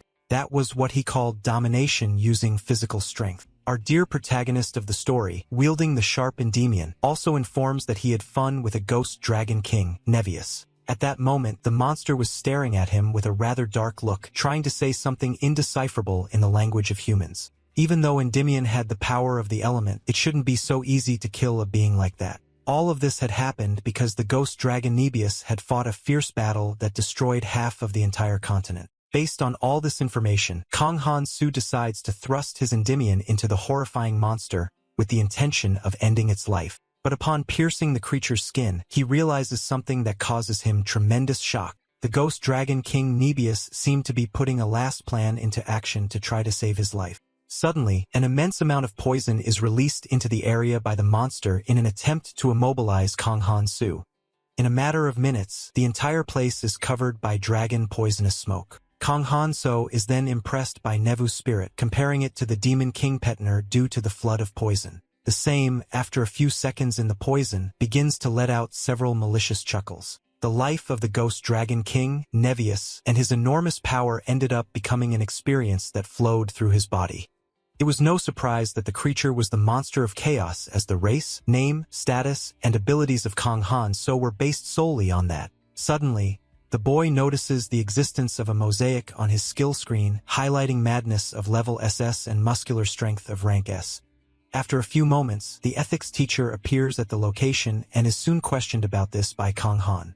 So she, very impressed, then responds that such a thing was totally impossible. There was no chance that the hero candidate was hunting the Chaos Dragon. That opportune moment for forming bonds was when the creature ended its life and returned to nature. And this couldn't happen due to the reputation that Kang Han So would gain, which left him with many thoughts. He just wanted a young dragon he could handle to gain experience, and if he had known who the true owner of the den was, he would never have gone to torment him. But he ended up going unknowingly, capturing him by chance. Suddenly, the ethics teacher asks student Kang Han So to wait a moment. She then asks him what he was doing at that moment, and he begins to explain. He was trying to discover the identity of the mosaic skill he had obtained on his own, and had a question to ask the ethics teacher. The dragon heart had the monster's ability, being the law of that strange fantasy world, and if the boy used such an organ, he might have a clue. But the ethics teacher says she can't do that, as this had never happened before in all of history. She soon uses another metaphor to tell the boy that it was better not to touch it until the superiors researched it. The ethics teacher also informs him that she would try to find out about the mosaic skill as quickly as she could, and that the boy should wait for her to return with the answer. He then begins to reason that the ethics teacher was very inflexible, knowing nothing, that Pandora's box existed because it needed to be opened at some point, and if it didn't need to be unlocked, nothing should be inside. But what made this happen were the teachers, and this instinct to do things that shouldn't be done led humanity to wisdom, according to the protagonist. Based on all these thoughts, Kang Han So decides to scratch the lottery ticket immediately. At that moment, our dear protagonist of the story held the dragon heart, which was as big as his own hand. It contained the powers and abilities of the Ghost Monster King, like flying through the mountains. Then finally, after spending some time holding and staring at that rare organ, Kang Han So decides to bite into it. It tasted like something between raw liver, jelly, and steak tartar. Suddenly, after savoring that thing, Kang Han So feels something he had never felt before, making his eyes widen. Many things were passing through his mind at that moment, including vivid images as if they were real of the Ghost Dragon King Nevius. His eyes exuded the poisonous smoke of that horrifying monster, causing him to enter despair. The chaos ability that the Ghost Dragon King Nevius had was writhing inside the body of our dear protagonist. His physical characteristics also changed drastically as a result. That feeling of having his body inside a blender was probably the pain that a master of the forest or swords desperately sought. This was the process of becoming stronger and the very pleasure itself, according to Kang Han So. The protagonist was screaming in pain at that moment, with the soul of the flying monster flowing through his veins. He was not the type of idiotic pervert who would endure that, since Kang Han So had increased his endorphin emission and seemed to be in a surgery with local anesthesia, becoming quite bored with it all. Not even the soul of the Ghost Dragon King Nevius could stand that boy anymore. After several hours, finally, all that ritual seemed to end successfully. Then, at that same moment, Kang Han So does not hesitate to open his information panel. Soon, the boy notices a certain obvious change in his skills. They had apparently changed for the better due to the ritual. The rank being marked meant that the skill was activated, and Kang Han So didn't care about that name since the effects would probably be wonderful. Then the protagonist opens the skill bar, feeling quite puzzled about a message that was there and the reason the rank effect was mosaic again. That information told him not to forget something still mysterious, resembling more of a system bug. Well, honestly, he didn't care if the effects weren't good. This made the great teachers who sent people back create a big confusion, leaving Kang Han So very happy just thinking about it. The protagonist of the work, after reasoning about all this, starts to let out evil chuckles. Now he would keep in his memory the wonderful sensations he had felt and would immediately return to the village where the great being lived. After some moments of journey, Kang Han So finally arrives where his friends were, leaving them euphoric. He was too late, and the two fools thought something had happened to that little guy. Kang Han So soon realizes that his friends seem quite worried about his physical state. He then questions the origin of that delicious food, being told that the elf funeral agent had delivered those rewards sent by Prince Nasu's. Then the protagonist of the work is very surprised to learn this information. He didn't like that those two were eating with his money, but since Master Molong was happy, he wouldn't say anything to such idiots. Kang Han so assumed questioned about what he was doing, as everyone ended up worried without news from him for a week. The boy, upon hearing such a question, becomes very confused because no one knew what he had done. Lannyville affirms this fact since he hadn't said anything about what he would do on his mission, making it impossible to guess. Then she comments that the ghost Dragon King Nevius, who hadn't appeared for 500 years, finally showed up, leaving Kang Han so quite excited. It was a great disaster that made everyone feel like they were in a true apocalypse, and based on that, they ended up thinking that the protagonist had died in the midst of the incident. They really seemed to know nothing, treating everything in a strange manner. Many heroes from the continent had tried to defeat the dragon, but none succeeded, and half of the continent became uninhabitable, being a great disaster before the Pedner. Upon hearing such words from the baggage handler, Kang Han so thinks about humanity still having hope. The hero had leveled up, and the Dragon King ended up becoming a combo, crossing the continent on an adventure that left no survivors. If there had been people who noticed the situation, they would see the enormous ghost Nervius as a mere tiny dot. Even if they could see the protagonist, there weren't many people who knew the face of the newly summoned hero, and to make matters worse, there was black poison on his face. Kang Han so had given up halfway because he turned half of the medium continent to ashes, fearing greatly that his reputation score would be ruined. But there was still hope because without survivors, there would be no witnesses, much less a tarnished image. Kang Han so wanted to increase his reputation and achievement score as quickly as possible, so he starts a communication for his two silly friends. Without hesitation, Kang Han so informs them that he had defeated the Ghost Dragon King Nevius all by himself. Upon hearing this information, Lenouvel and the baggage handler are completely stunned. The two seem unable to believe that the hero Nim had defeated the Ghost Dragon King Nevius. Kang Han so told this fact to Lenouvel and the baggage handler, inventing a story in a somewhat deceitful manner. But in any case, the part about the Ghost Dragon King spending his last days peacefully would be edited because if revealed, it would ruin the protagonist's reputation. The two fools did not hide their perplexed expressions at the impressive feat of the incredible Kang Han so. He had dealt with the 5 disasters alone without anyone's help, and that made his friends proud. Kang Han so thought they wouldn't believe it, but the baggage handler had already noticed his extraordinariness at the auction house. But besides those two, probably no one else would believe it. And 10 years ago, the protagonist was a low-level rookie who refused to kill. To gain more reputation points, he should capture a big one in front of a huge audience, specifically a monster larger than the 5 disasters. Kang Han so really wanted to capture a giant, but his friends didn't understand such a desire. He then explains that one of the 5 disasters had caused all that damage, and it was the duty of Hero Nim to get rid of them as quickly as possible for the good of that nation. That's why the protagonist of the work would secure his fame and reputation points without hesitation. After deciding this, Lenouvel arrives to inform him that there was only 1 day left for the orientation with Mr. Alex. Kang Han so becomes quite nervous upon receiving this information because he had completely forgotten about the Sword King. With so many concerns about reputation and fame, this commitment had slipped from his mind, including the promise he had made to the guy. At that moment, the protagonist of the work showed his deep gratitude to Lannyville, because if it weren't for her, he would be in a lot of trouble. The girl asked the hero NYM how she should beat the Sword King, Alex, so that others recognized the good work done. She had been informed by the elven funeral agents that Prince Nasus had ordered something. In this case, the dead elf they had cared for was someone very important. He was one of the guardian warriors of the Queen of Elfheim, and something even more shocking existed. Upon revealing that there was another in the black market at that moment, Kang Han so was questioned about how he knew this. She hadn't investigated much, and even with the long life of elves, it was quite rare to have any above level 800 as they were not a combat race like dragons. The average rank of elven society was around 100, so if they reached such a high score, they would already be enough to be part of the royal guard of the supreme leaders. As Kang Han so already knew, there were many annoying things, and with that, he decides to call for Lannyville immediately. She, quite excited, responds promptly and soon receives an order from her hero, Nim, but she still had several things to say.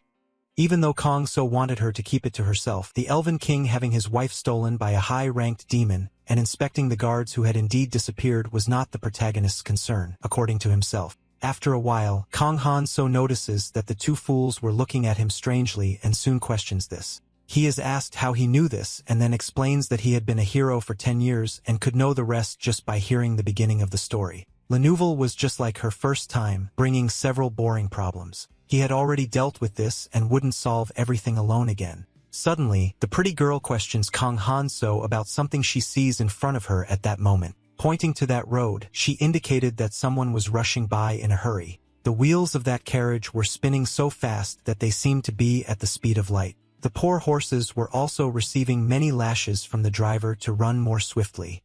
After a few seconds, the reason for that guy's hurry appears, chasing him. An arrow is then shot towards his beautiful carriage. That weapon hits the means of transport with enormous power, damaging the body. Realizing he was being targeted by arrows, the man panics, fearing he wouldn't be able to escape for much longer.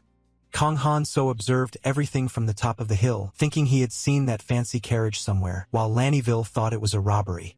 Without thinking twice, he begins to use his incredible physical control. After a few milliseconds, he widens his hero eyes, activating the power of enhanced vision. Analyzing the location using that ability, Kang Han-so notices something that catches his attention on the fleeing carriage. It was a symbol he couldn't forget, bringing back some memories. The logo seemed to be the personal mark of the second successor of the Sacred Empire, better known as the Princess near the border. And the reason why such a high-ranking person would be pursued in that location was basically due to a political purge. This meant that her uncle seemed to have succeeded in the coup just like the first time. In any case, the Emperor of the Sacred Empire would die after 5 years, according to Kang Han-so. Given these facts, he considers that he had the capital of the place through which Niveus had passed, not being entirely his fault. Suddenly, Loneville calls the hero Nim, saying they had made a promise to Lord Alex but didn't have enough time to help those in trouble. Then Kang Han-so points to the sky, saying that it was a heroic act because Nevius had become a zombie dragon and was heading to that location. With that, the two fools panic, wanting to evacuate everyone from there quickly.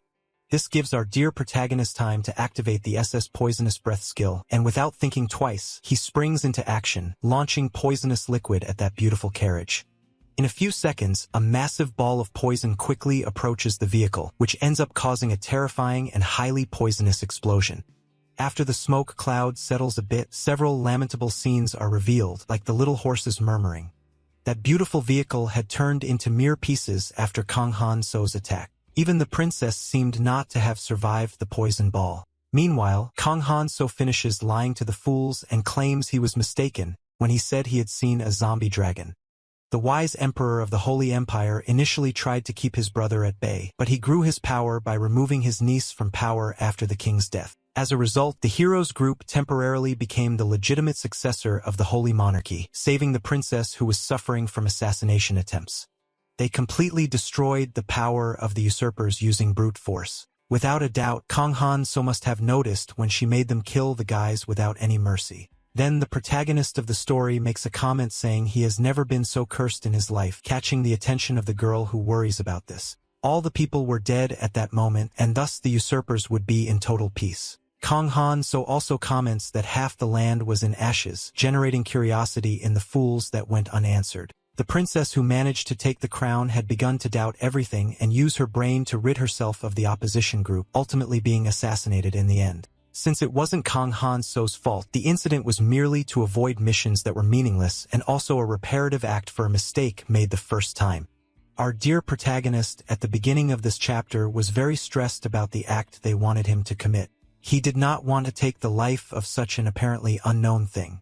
He had said it was difficult to kill monsters that resemble humans, but Lanivelle had understood everything a bit wrong. That guy over there also seemed to be a pretty tough opponent to face due to the fear Kang Han-so presented. Mr. Alex, seeing that, comments that his efforts seemed to have been insufficient. In the Imperial Court's training guidance, he should have taught the hero NYM about the spirit of battle, but he celebrates because it was still not too late for that. Then Mr. Alex decides that he would train Kang Han-so a bit more. Hero Nim had just recovered from the trauma suffered in the last training, according to Lanivelle, but the trainer seemed not to care about that. According to him, Kang Han-so's strength did not depend on techniques or levels, but rather on the spirit of never giving up when difficulties arose. That place had not changed at all since the Ghost Dragon King went wild, as the heavens had helped them by making such an act go in the opposite direction, according to Lanivelle. It seemed that the majesty had the blessing of the gods, but all of this was thanks to the very clever Master Molong. Lanaville soon comments that they were lucky to arrive there in 2 days but were still a day late, which should be reported to the king. The majesty of the kingdom at that moment was scolding Kong Han so for not keeping his promise, appearing a bit nervous. But he soon calms down, telling the protagonist not to worry about such a trivial promise, since he was a hero who should save the world. After resolving the delay, the story takes us directly to the Imperial Training Court, and the guidance that Kong Han-so was waiting for with Alex had already begun. The guy was defaming him in every way, saying that the kid had girl-like skin without wounds due to not having undergone proper training. But Kong Han-so should not worry because he would become the best swordsman in all that kingdom after the rituals. And the best part of all this would happen in no time without the need to spend many months. Kong Han-so was a bit behind compared to the first round, but there were still several spectators present. Those priests were crucial for Alex's violent show because they healed the victims so that the man could continue beating them without any mercy. After reasoning all this, Kong Han-so asked the brute if he would really evolve in a short time. He has answered positively because they could not lose such a precious opportunity. Everyone was on high alert because they did not know when the Demon King Peduner would attack, and even if it cost dearly, Hero Nim had to be trained swiftly. The best way to increase his skills was to train as if it were a real duel, and that is why Kong Han-so was quite afraid of dying in the midst of it all. Then Alex becomes furious with such fear because he controlled his strength efficiently when fighting with beginners, and there were also priests who would not hesitate to take care of him. It seemed that Kong Han-so was making silly excuses to escape, but he had no right to flee because the fate of humanity was at stake. After hearing all this, the protagonist of the story becomes quite alert, knowing that that bastard was eagerly waiting to give him a tremendous blow. Upon checking the guy's information panel, he realizes that the status of the same was malicious. Kong Han-so had not seen this in the first round, so he decides to call for Alex immediately. Logo saying that this guy needed a lot of training because with his level 292, it would be impossible to learn anything useful. In a sincere piece of advice, Kong Han-so also says he had swept the orc colony besides killing the ghost dragon king Nevius completely alone. After hearing all these provocations from the kid, Alex falls into complete silence for a few brief moments.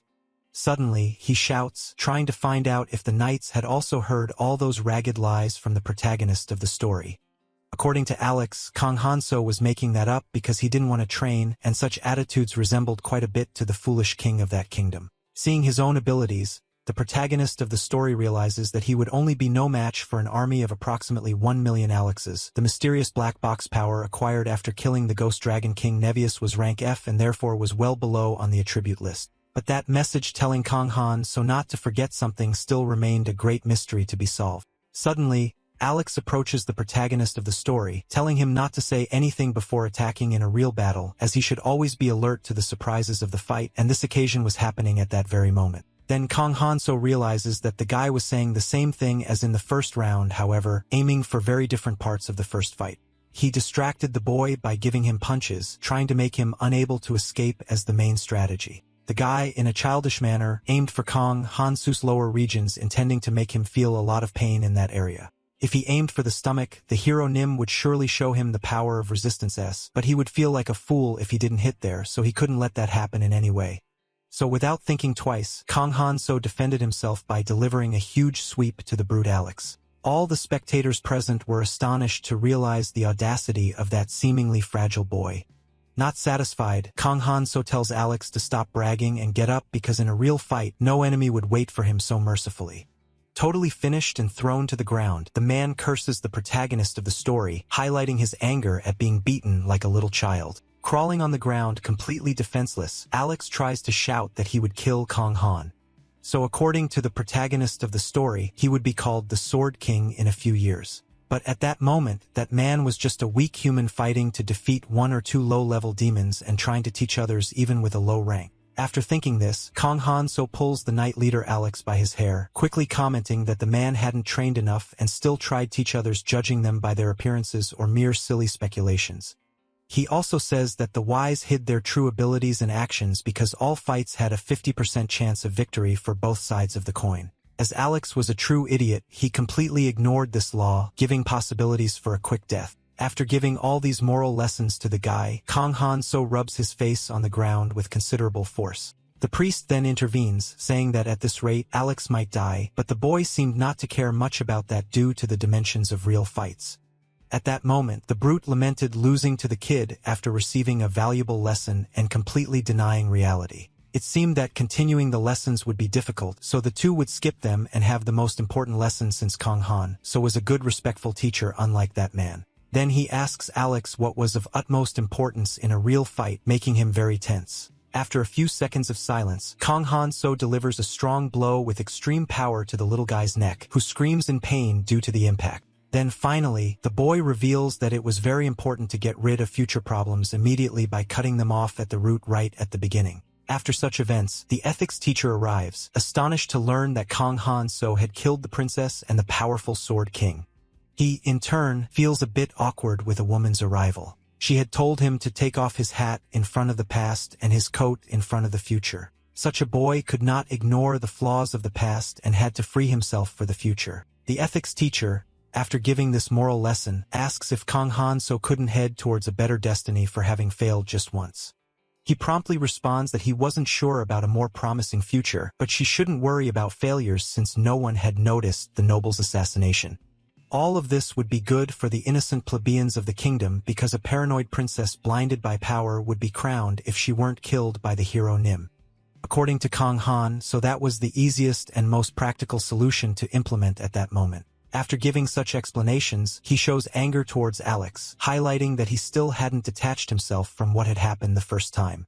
According to the teacher, the greatest victory was triumphing in the boy's heart, and if he got angry, it wouldn't be wise to logically give a new chance to stubborn people. For tolerance was the greatest virtue of a successful hero, Nim. Upon hearing all this, Kong Han so mistakenly thinks that the woman was going to tell him to endure the Demon King as well, but that would be neglecting the reason behind his existence. After all, this tense conversation between the two, the boy tells his ethics advisor to just wait and see what would come next. At that moment, Alex's eyes were being opened and poked by the priests.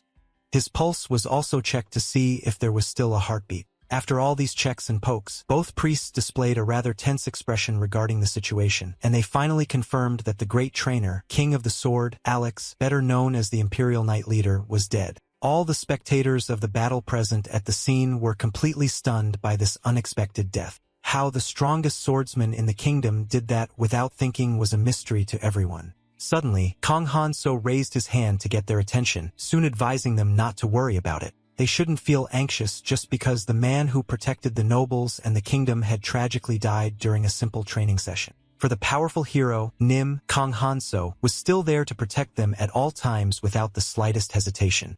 Even with his firm speech from the protagonist of the story, the crowd remained somewhat tense about the situation. The ultimate weapon he had trained for 10 years as a hero, better known as the shining smile that brings a feeling of tranquility, ended up not working. This shattered Kong Han so's expectations, as he had been quite confident in his strategy. Analyzing the guys, the boy realized they weren't afraid because they were powerful. Rather, they were filled with rot and a lot of dirt. Alex was a jerk whom Kong Han so would kill without a second thought if given another chance, but he also led the Royal Knights, making it a great loss for the kingdom. Since the boy had killed the guy without any regret, he would take responsibility for the consequences, soon deciding to gather the horse warriors. These guys were still very shaken by the loss of their leader and were then threatened by Kong Han so. He was trying at all costs to instill some discipline in that group of fighters. In just a few seconds, the hero Nim's wish was fulfilled, and all the guys stood together in soldier formation. Seeing that he was indeed instilling discipline, Kong Han so let out a slight mocking laugh. He then began to say that Alex had died during a heavy training session, and that this was something that could happen sometimes. The most important thing in the real game was not violence but intuition, according to the hero Nim himself, and by ignoring such facts, Alex ended up dying completely negligently. With that, Kong Han so asked in a very dark voice if anyone there also wanted to die for not understanding the laws of life. Upon hearing such a question, the soldiers became even tenser, displaying fearful expressions. Since no one had responded, they probably understood, and that atmosphere of respect for Hero Nim had taken 10 years to build the first time. Kong Han so's instructions would end there, and at that moment, all the soldiers would rid themselves of the problems that were making that kingdom suffer greatly. With that, he decided to suggest that anyone who hadn't understood raise their hand to be cut off in exchange for an answer. As no pulse was raised, it indicated that the crowd had received the message correctly, as expected from true knights of the royal elite. At that moment, they would split into two teams, half of Lanavel, and the other part would follow along with Kang Hanso. The goal of the girls' team was to reach the queen's country house. If they opened the third room, they would find a secret passage inside the purple closet, and following that path, there would be a court. Upon hearing such information, Lanyville already imagined arriving at the location with her group of gorillas. The girl imagined the queen eating a chocolate man while the protagonist was giving more instructions on the steps to be followed in that mission. When discovered, the priestess falls into despair along with her subjects, who become quite confused, advising her to flee the location. Then the woman becomes very angry after the men reveal her true identity in front of the potential enemies. Finally, Kang Han-soo finishes the instructions, authorizing the queen's death if she resisted, as she would be executed anyway, and the others were to clean the castle. After guiding his new soldiers, the protagonist of the story begins to invade suspicious locations. All those little guys there should be arrested, as such children belong to the High Judge. Soon, Kang Han-soo is questioned about this justification for arrest, but he simply evades the question to avoid answering it. Normally, that was a job for which he should be paid, but it ended up becoming his responsibility after killing the former leader of that cavalry, Alex. Even if the barbarian Sword King wasn't there, Kang Han-soo would clean the kingdom until it became completely peaceful and crime-free, ensuring there would be no problems. The protagonist would show his skills to the citizens of the Sacred Empire who criticized him during training, which makes the teacher question his change of heart. Kang Han-soo surprised to notice the presence of the girl, then asking her to take a look, ensuring a good reputation score due to the hard work done. Even though he had been kidnapped in that barbaric fantasy world, he still solved many problems, most of them completely free of charge. Honestly, the boy claims he didn't solve the issues perfectly, but at least he was aware of many of them that haunted the kingdom, those well-hidden problems that stayed under the radar but also had their own solutions. After explaining all this, Kang Han-soo asked the ethics teacher if it wasn't great that he could compensate the citizens after the death of the brave warrior Alex. Before everything turned into a mess like the first time, he would resolve all the problems well in advance. Kang Han-soo, arriving at another location of strong suspicion, orders everyone to stand still as he and his royal knights had come to deliver justice. The noble present questioned what they were doing with him, knowing of his high purchasing power, but Kang Han-soo didn't care about any money, simply ordering the arrest of the thieves. Now the story takes us 5 days into the future after such events, where the majesty of that kingdom was desperately called upon by various people. Everyone wanted to be saved, claiming that the hero, Nim, was completely insane. Kang Han-soo had learned a lesson after volunteering for free the first time. There was a significant flaw in the system of that barbaric fantasy world. The bourgeois were very angry with the hero Nim after being humiliated in front of various powerless plebeians. The level system usually had useful effects like preventing aging and increasing stamina when ranking up, but having level 5 was enough in that world. But the problem was that there were limited methods to gain experience to level up, which is why many people killed unjustly. Those interested in living a long life found ways to boost their level. Such warriors just needed to do their jobs right due to the many battles. The problem was the scholars who had no connection to wars, and that one had been killing villagers since adolescence, getting captured in the 6th year on a mission. He sacrificed parents and daughters to stay younger, getting caught in the 7th year the first time. And the guy was captured for the same reason in the 7th year the first time.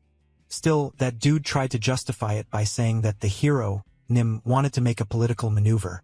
Kang Han-soo was about to throw them into the ocean, letting them drown to death, but he found a better solution to protect the environment and pay for Alex's life. Without thinking twice, he calls for his luggage carrier, and he is promptly answered. The hero, Nim, then asks if the guy had heard how much he liked experience points, receiving an affirmative response since the dude knew that very well. Even if Kang Han-soo finished cleaning up a person like Alex, he needed to keep the waters clean. Based on that, the kid decides to give that kingdom a new cleaner who could replace the deceased, granting a bunch of points to the luggage carrier as bait. In a few moments, that dude was already attacking a noble A with blood in his eyes, showing no mercy whatsoever. After a quick battle, the bourgeois dies, yielding several experience points to the luggage carrier. That hand at that moment lay on the ground of the place already lifeless due to the enormous amount of vital red liquid it had lost in the fight. The population was very happy that the hero, Nim, was giving the bandits what they truly deserve as punishment. Kong Han so could finish the annoying missions of search and revenge from the first time in one fell swoop, coming out ahead easily. But executing those lesser nobles was just an appetizer after having worked hard to bring the guests to the main path. Some of the crooked bourgeois were screaming for mercy at that moment, claiming to be completely innocent and not deserving such violence. The queen, who had been captured for worshipping the devil, cried out in tears asking why Her Majesty had abandoned her in such a delicate moment. A girl in prison for committing crimes in the battle for the throne threatened hero, Nim, saying he was a criminal defaming the royal family and would pay the price for his actions. The useless mouths of those people who had been imprisoned for murder, stock, usury, etc., were an endless nuisance and caused many people to suffer. Since they were the children of the worshipper of Satan, such acts seemed understandable to Kong Hanso. He soon ordered the execution of all those evil people who dared to call themselves a sacred royal family. Suddenly, the baggage handler arrived there asking if Kong Hanso could give them another chance, leaving him incredulous with such a desire. The guy then justified that the royal family was very sacred in that kingdom, and it would be an alarm to execute the queen and all her successors. Such actions and punishments seemed a bit too much in light of the acts committed by those poor souls. Kong Han so then thought that it was a very stupid and weak thing to say in such a barbaric way. Hero Nim suddenly exploded with rage, saying that the baggage handler needed more education, and that if the queen's successors were spared, no one would trust him. The royalty was a worshipper of Satan. The princes were the children who had sold the country to demons, and all the citizens knew of such traitors to the homeland. And that's why the baggage handler should execute all of them without mercy or pity, fully in accordance with the laws of the kingdom. Without thinking twice, the guy wielded his sharp spear to complete his mission of punishing the Satanists. After a few seconds of preparation, that little guy put his entire plan into action, taking the lives of the girls first in a very sinister manner. At that moment, Kong Hanso was in a hurry, ordering the man to finish off the princes as well. After a brief period of time, the baggage handler had taken care of the entire royal family completely alone. With that, many experience points were gained by the guy quite easily. Without the need for much effort or dedication, Kong Hanso hoped that the princes wouldn't fight in hell and would listen to all their mother's advice. After they were denounced as worshippers of the devil, no one complained about their executions since the royal family was facing a trial as well. Everyone was waiting for the act of justice from the guy who was gaining a lot of points with the deaths, becoming a good high-level hero with the help of the experienced Kong Hanso. After reasoning through all these things, the boy immediately called his faithful friend, the baggage handler, and said that now he needed a perfect wife to keep him company in moments of anguish. The guy was quite confused by this and was soon informed that he would be king in place of that arrogant little cake and should bring peace to the fantasy kingdom.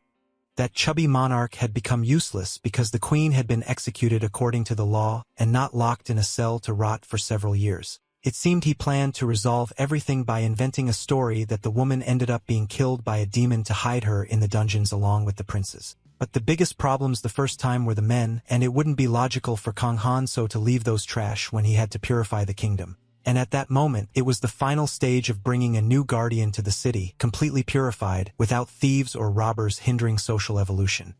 A few moments after all this reasoning from our dear protagonist, the castle bell rang to catch the attention of the kingdom's residents.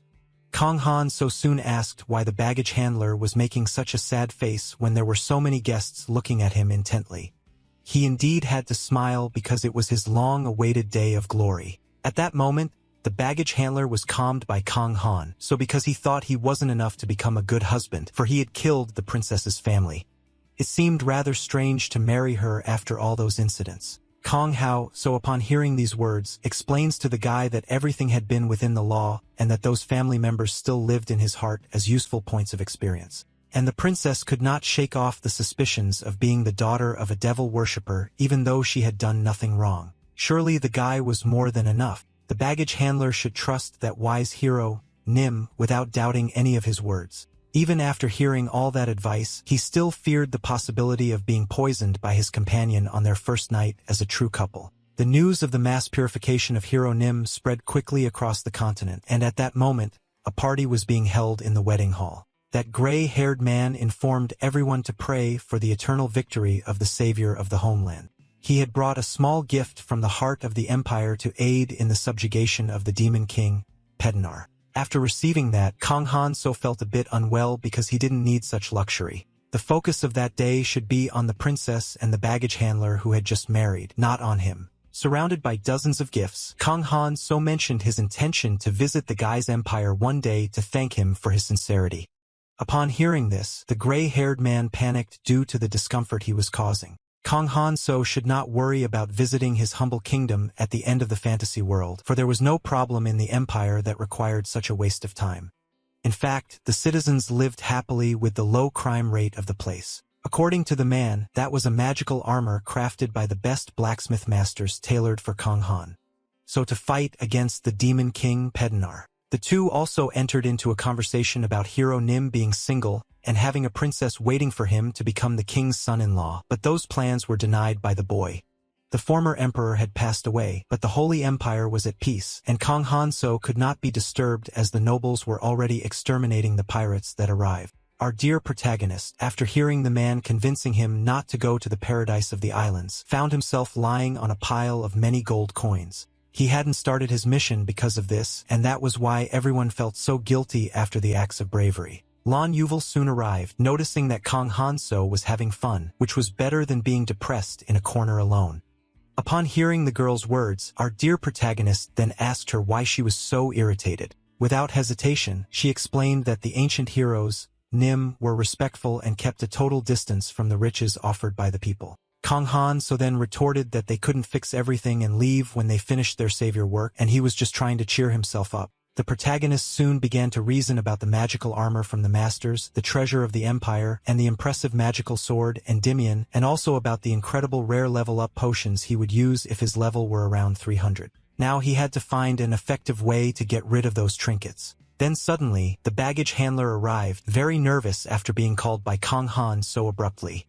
Without thinking twice, the protagonist began to give him all those weapons received as gifts, including the incredible resistant armor forged to fit his body, given by the gray-haired king of the islands. In a few seconds, the baggage handler transformed into a soldier of the highest level. Well equipped, he seemed to have come from another world to protect the citizens of that fantasy kingdom. The baggage handler even felt embarrassed to receive all those gifts, but Kang Han so gave everything with his heart. The only mission of the guy was to take care of all that equipment and rewards responsibly. According to Hero Nim, he should also keep in mind one very important thing that could only be said once. He should get rid of the equipment by using or selling everything, but with one caveat. Those rare potions for level up should never be sold under any circumstances due to the chance of falling into the wrong hands. And if the baggage handler were caught selling those, it would immediately become experience points for Kang Han, so with no possibility of a second chance. After hearing that ominous threat from the all-powerful savior, the guy affirmed that he remembered the instructions and promised to fulfill them with total success.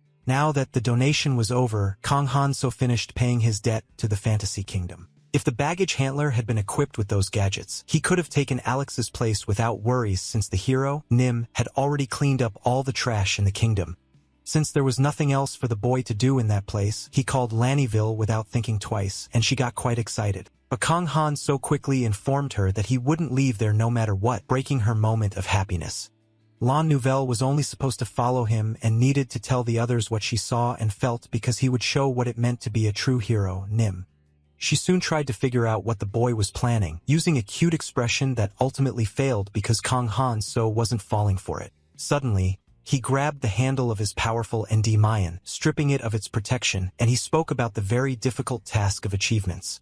Lan Nouvelle, upon hearing this, felt a bit confused but would know everything if she followed the boy on his mysterious adventure of preparation for graduation. Kang Han so had gathered several achievements in the first round, including finding lost kittens, harvesting in place of the old folks who live alone, seeming more like a farmer than a hero Nim, and he had also delivered love letters for the lady of a shy guy who couldn't do it himself. None of these actions were noticed by anyone and were not worth money, making it wrong to summarize them as self-satisfaction since rewards like pride were for his peers. Kang Han so was merely losing his mental sanity and accumulating a lot of stress with all these exhausting tasks. But now those things wouldn't happen because he would choose missions that were clearly good achievements and always benefited him. He had to wait another year for his sponsor to send several tasks, wanting only to win another event as big as the defeat of the Dragon King Nevius.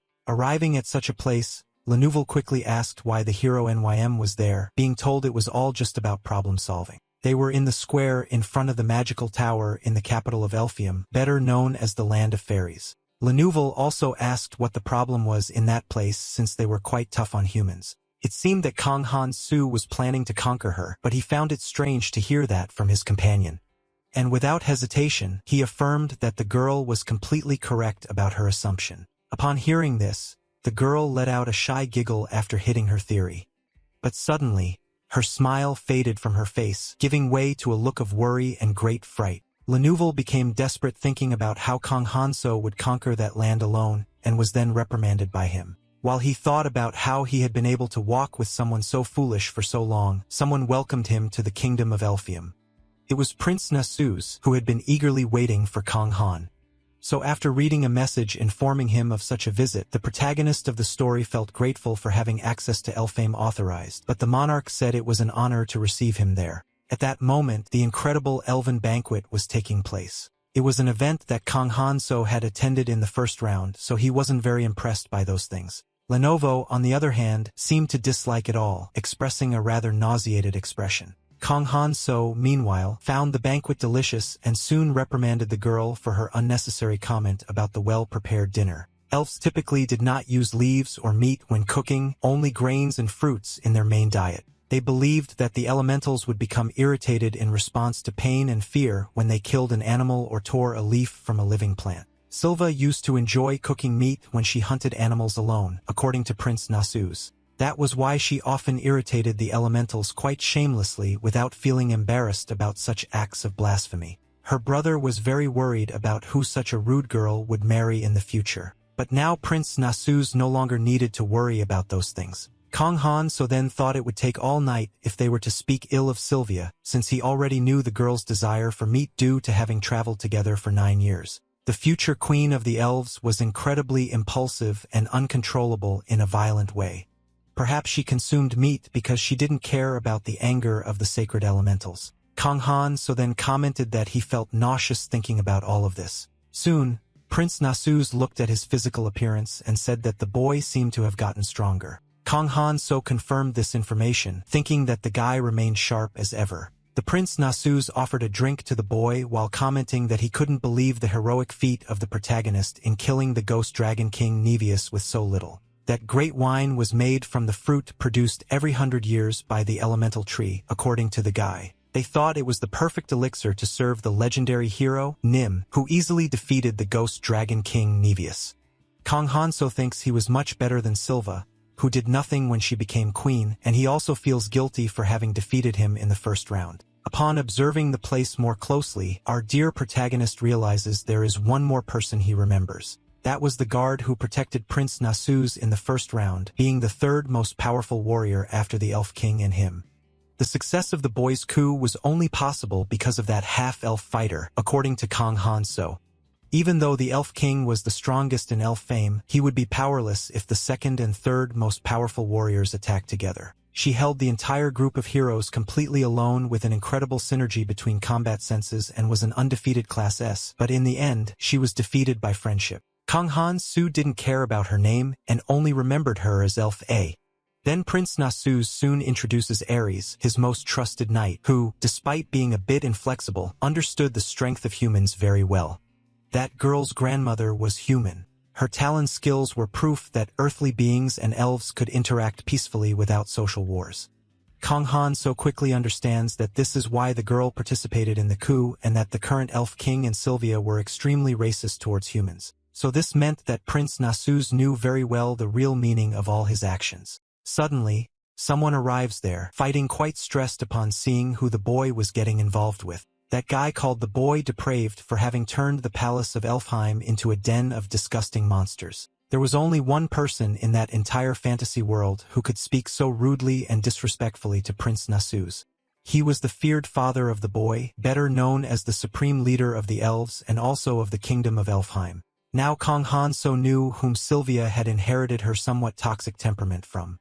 Prince Nasuz, noticing his father's anger, asks for calm as he was only receiving the hero Nim in the palace of Elfheim with all the peace in the world. But the guy gets even angrier because our dear protagonist was just a mere mortal human and shouldn't be there at all. This was the first time Kang Han So encountered him after his death in the coup, and soon the boy reasons whether he should check the level of the guy's abilities at that very moment. So Kang Han So decides to open the information panel and is immediately shocked to analyze all that data. That was the strength of the Elf King and all his abilities. If compared to the guy's race, he seemed like a mere elf who managed to reach level 999. But the opponent was the leader of beings who had lived for many years with an incredibly high rank, very furious with his emotionless son. He tried to make the boy feel bad at all costs for the death of his sister, Sylvia, and the fear she had experienced at the end of her life. To Kang Han So, it seemed that the guy's abilities and judgments had been ruined because he had sat on that throne for too long. Prince Nazes, without thinking twice, says it wasn't the human's fault that his sister Sylvia died. The arrogance in ignoring the presence of a paradise above paradise naturally led her to ruin, according to him.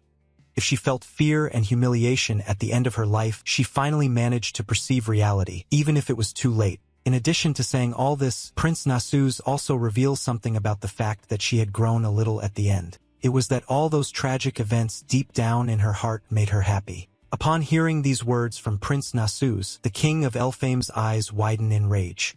Then, burning with fury, he says that boy was no longer truly his son for thinking such a thing.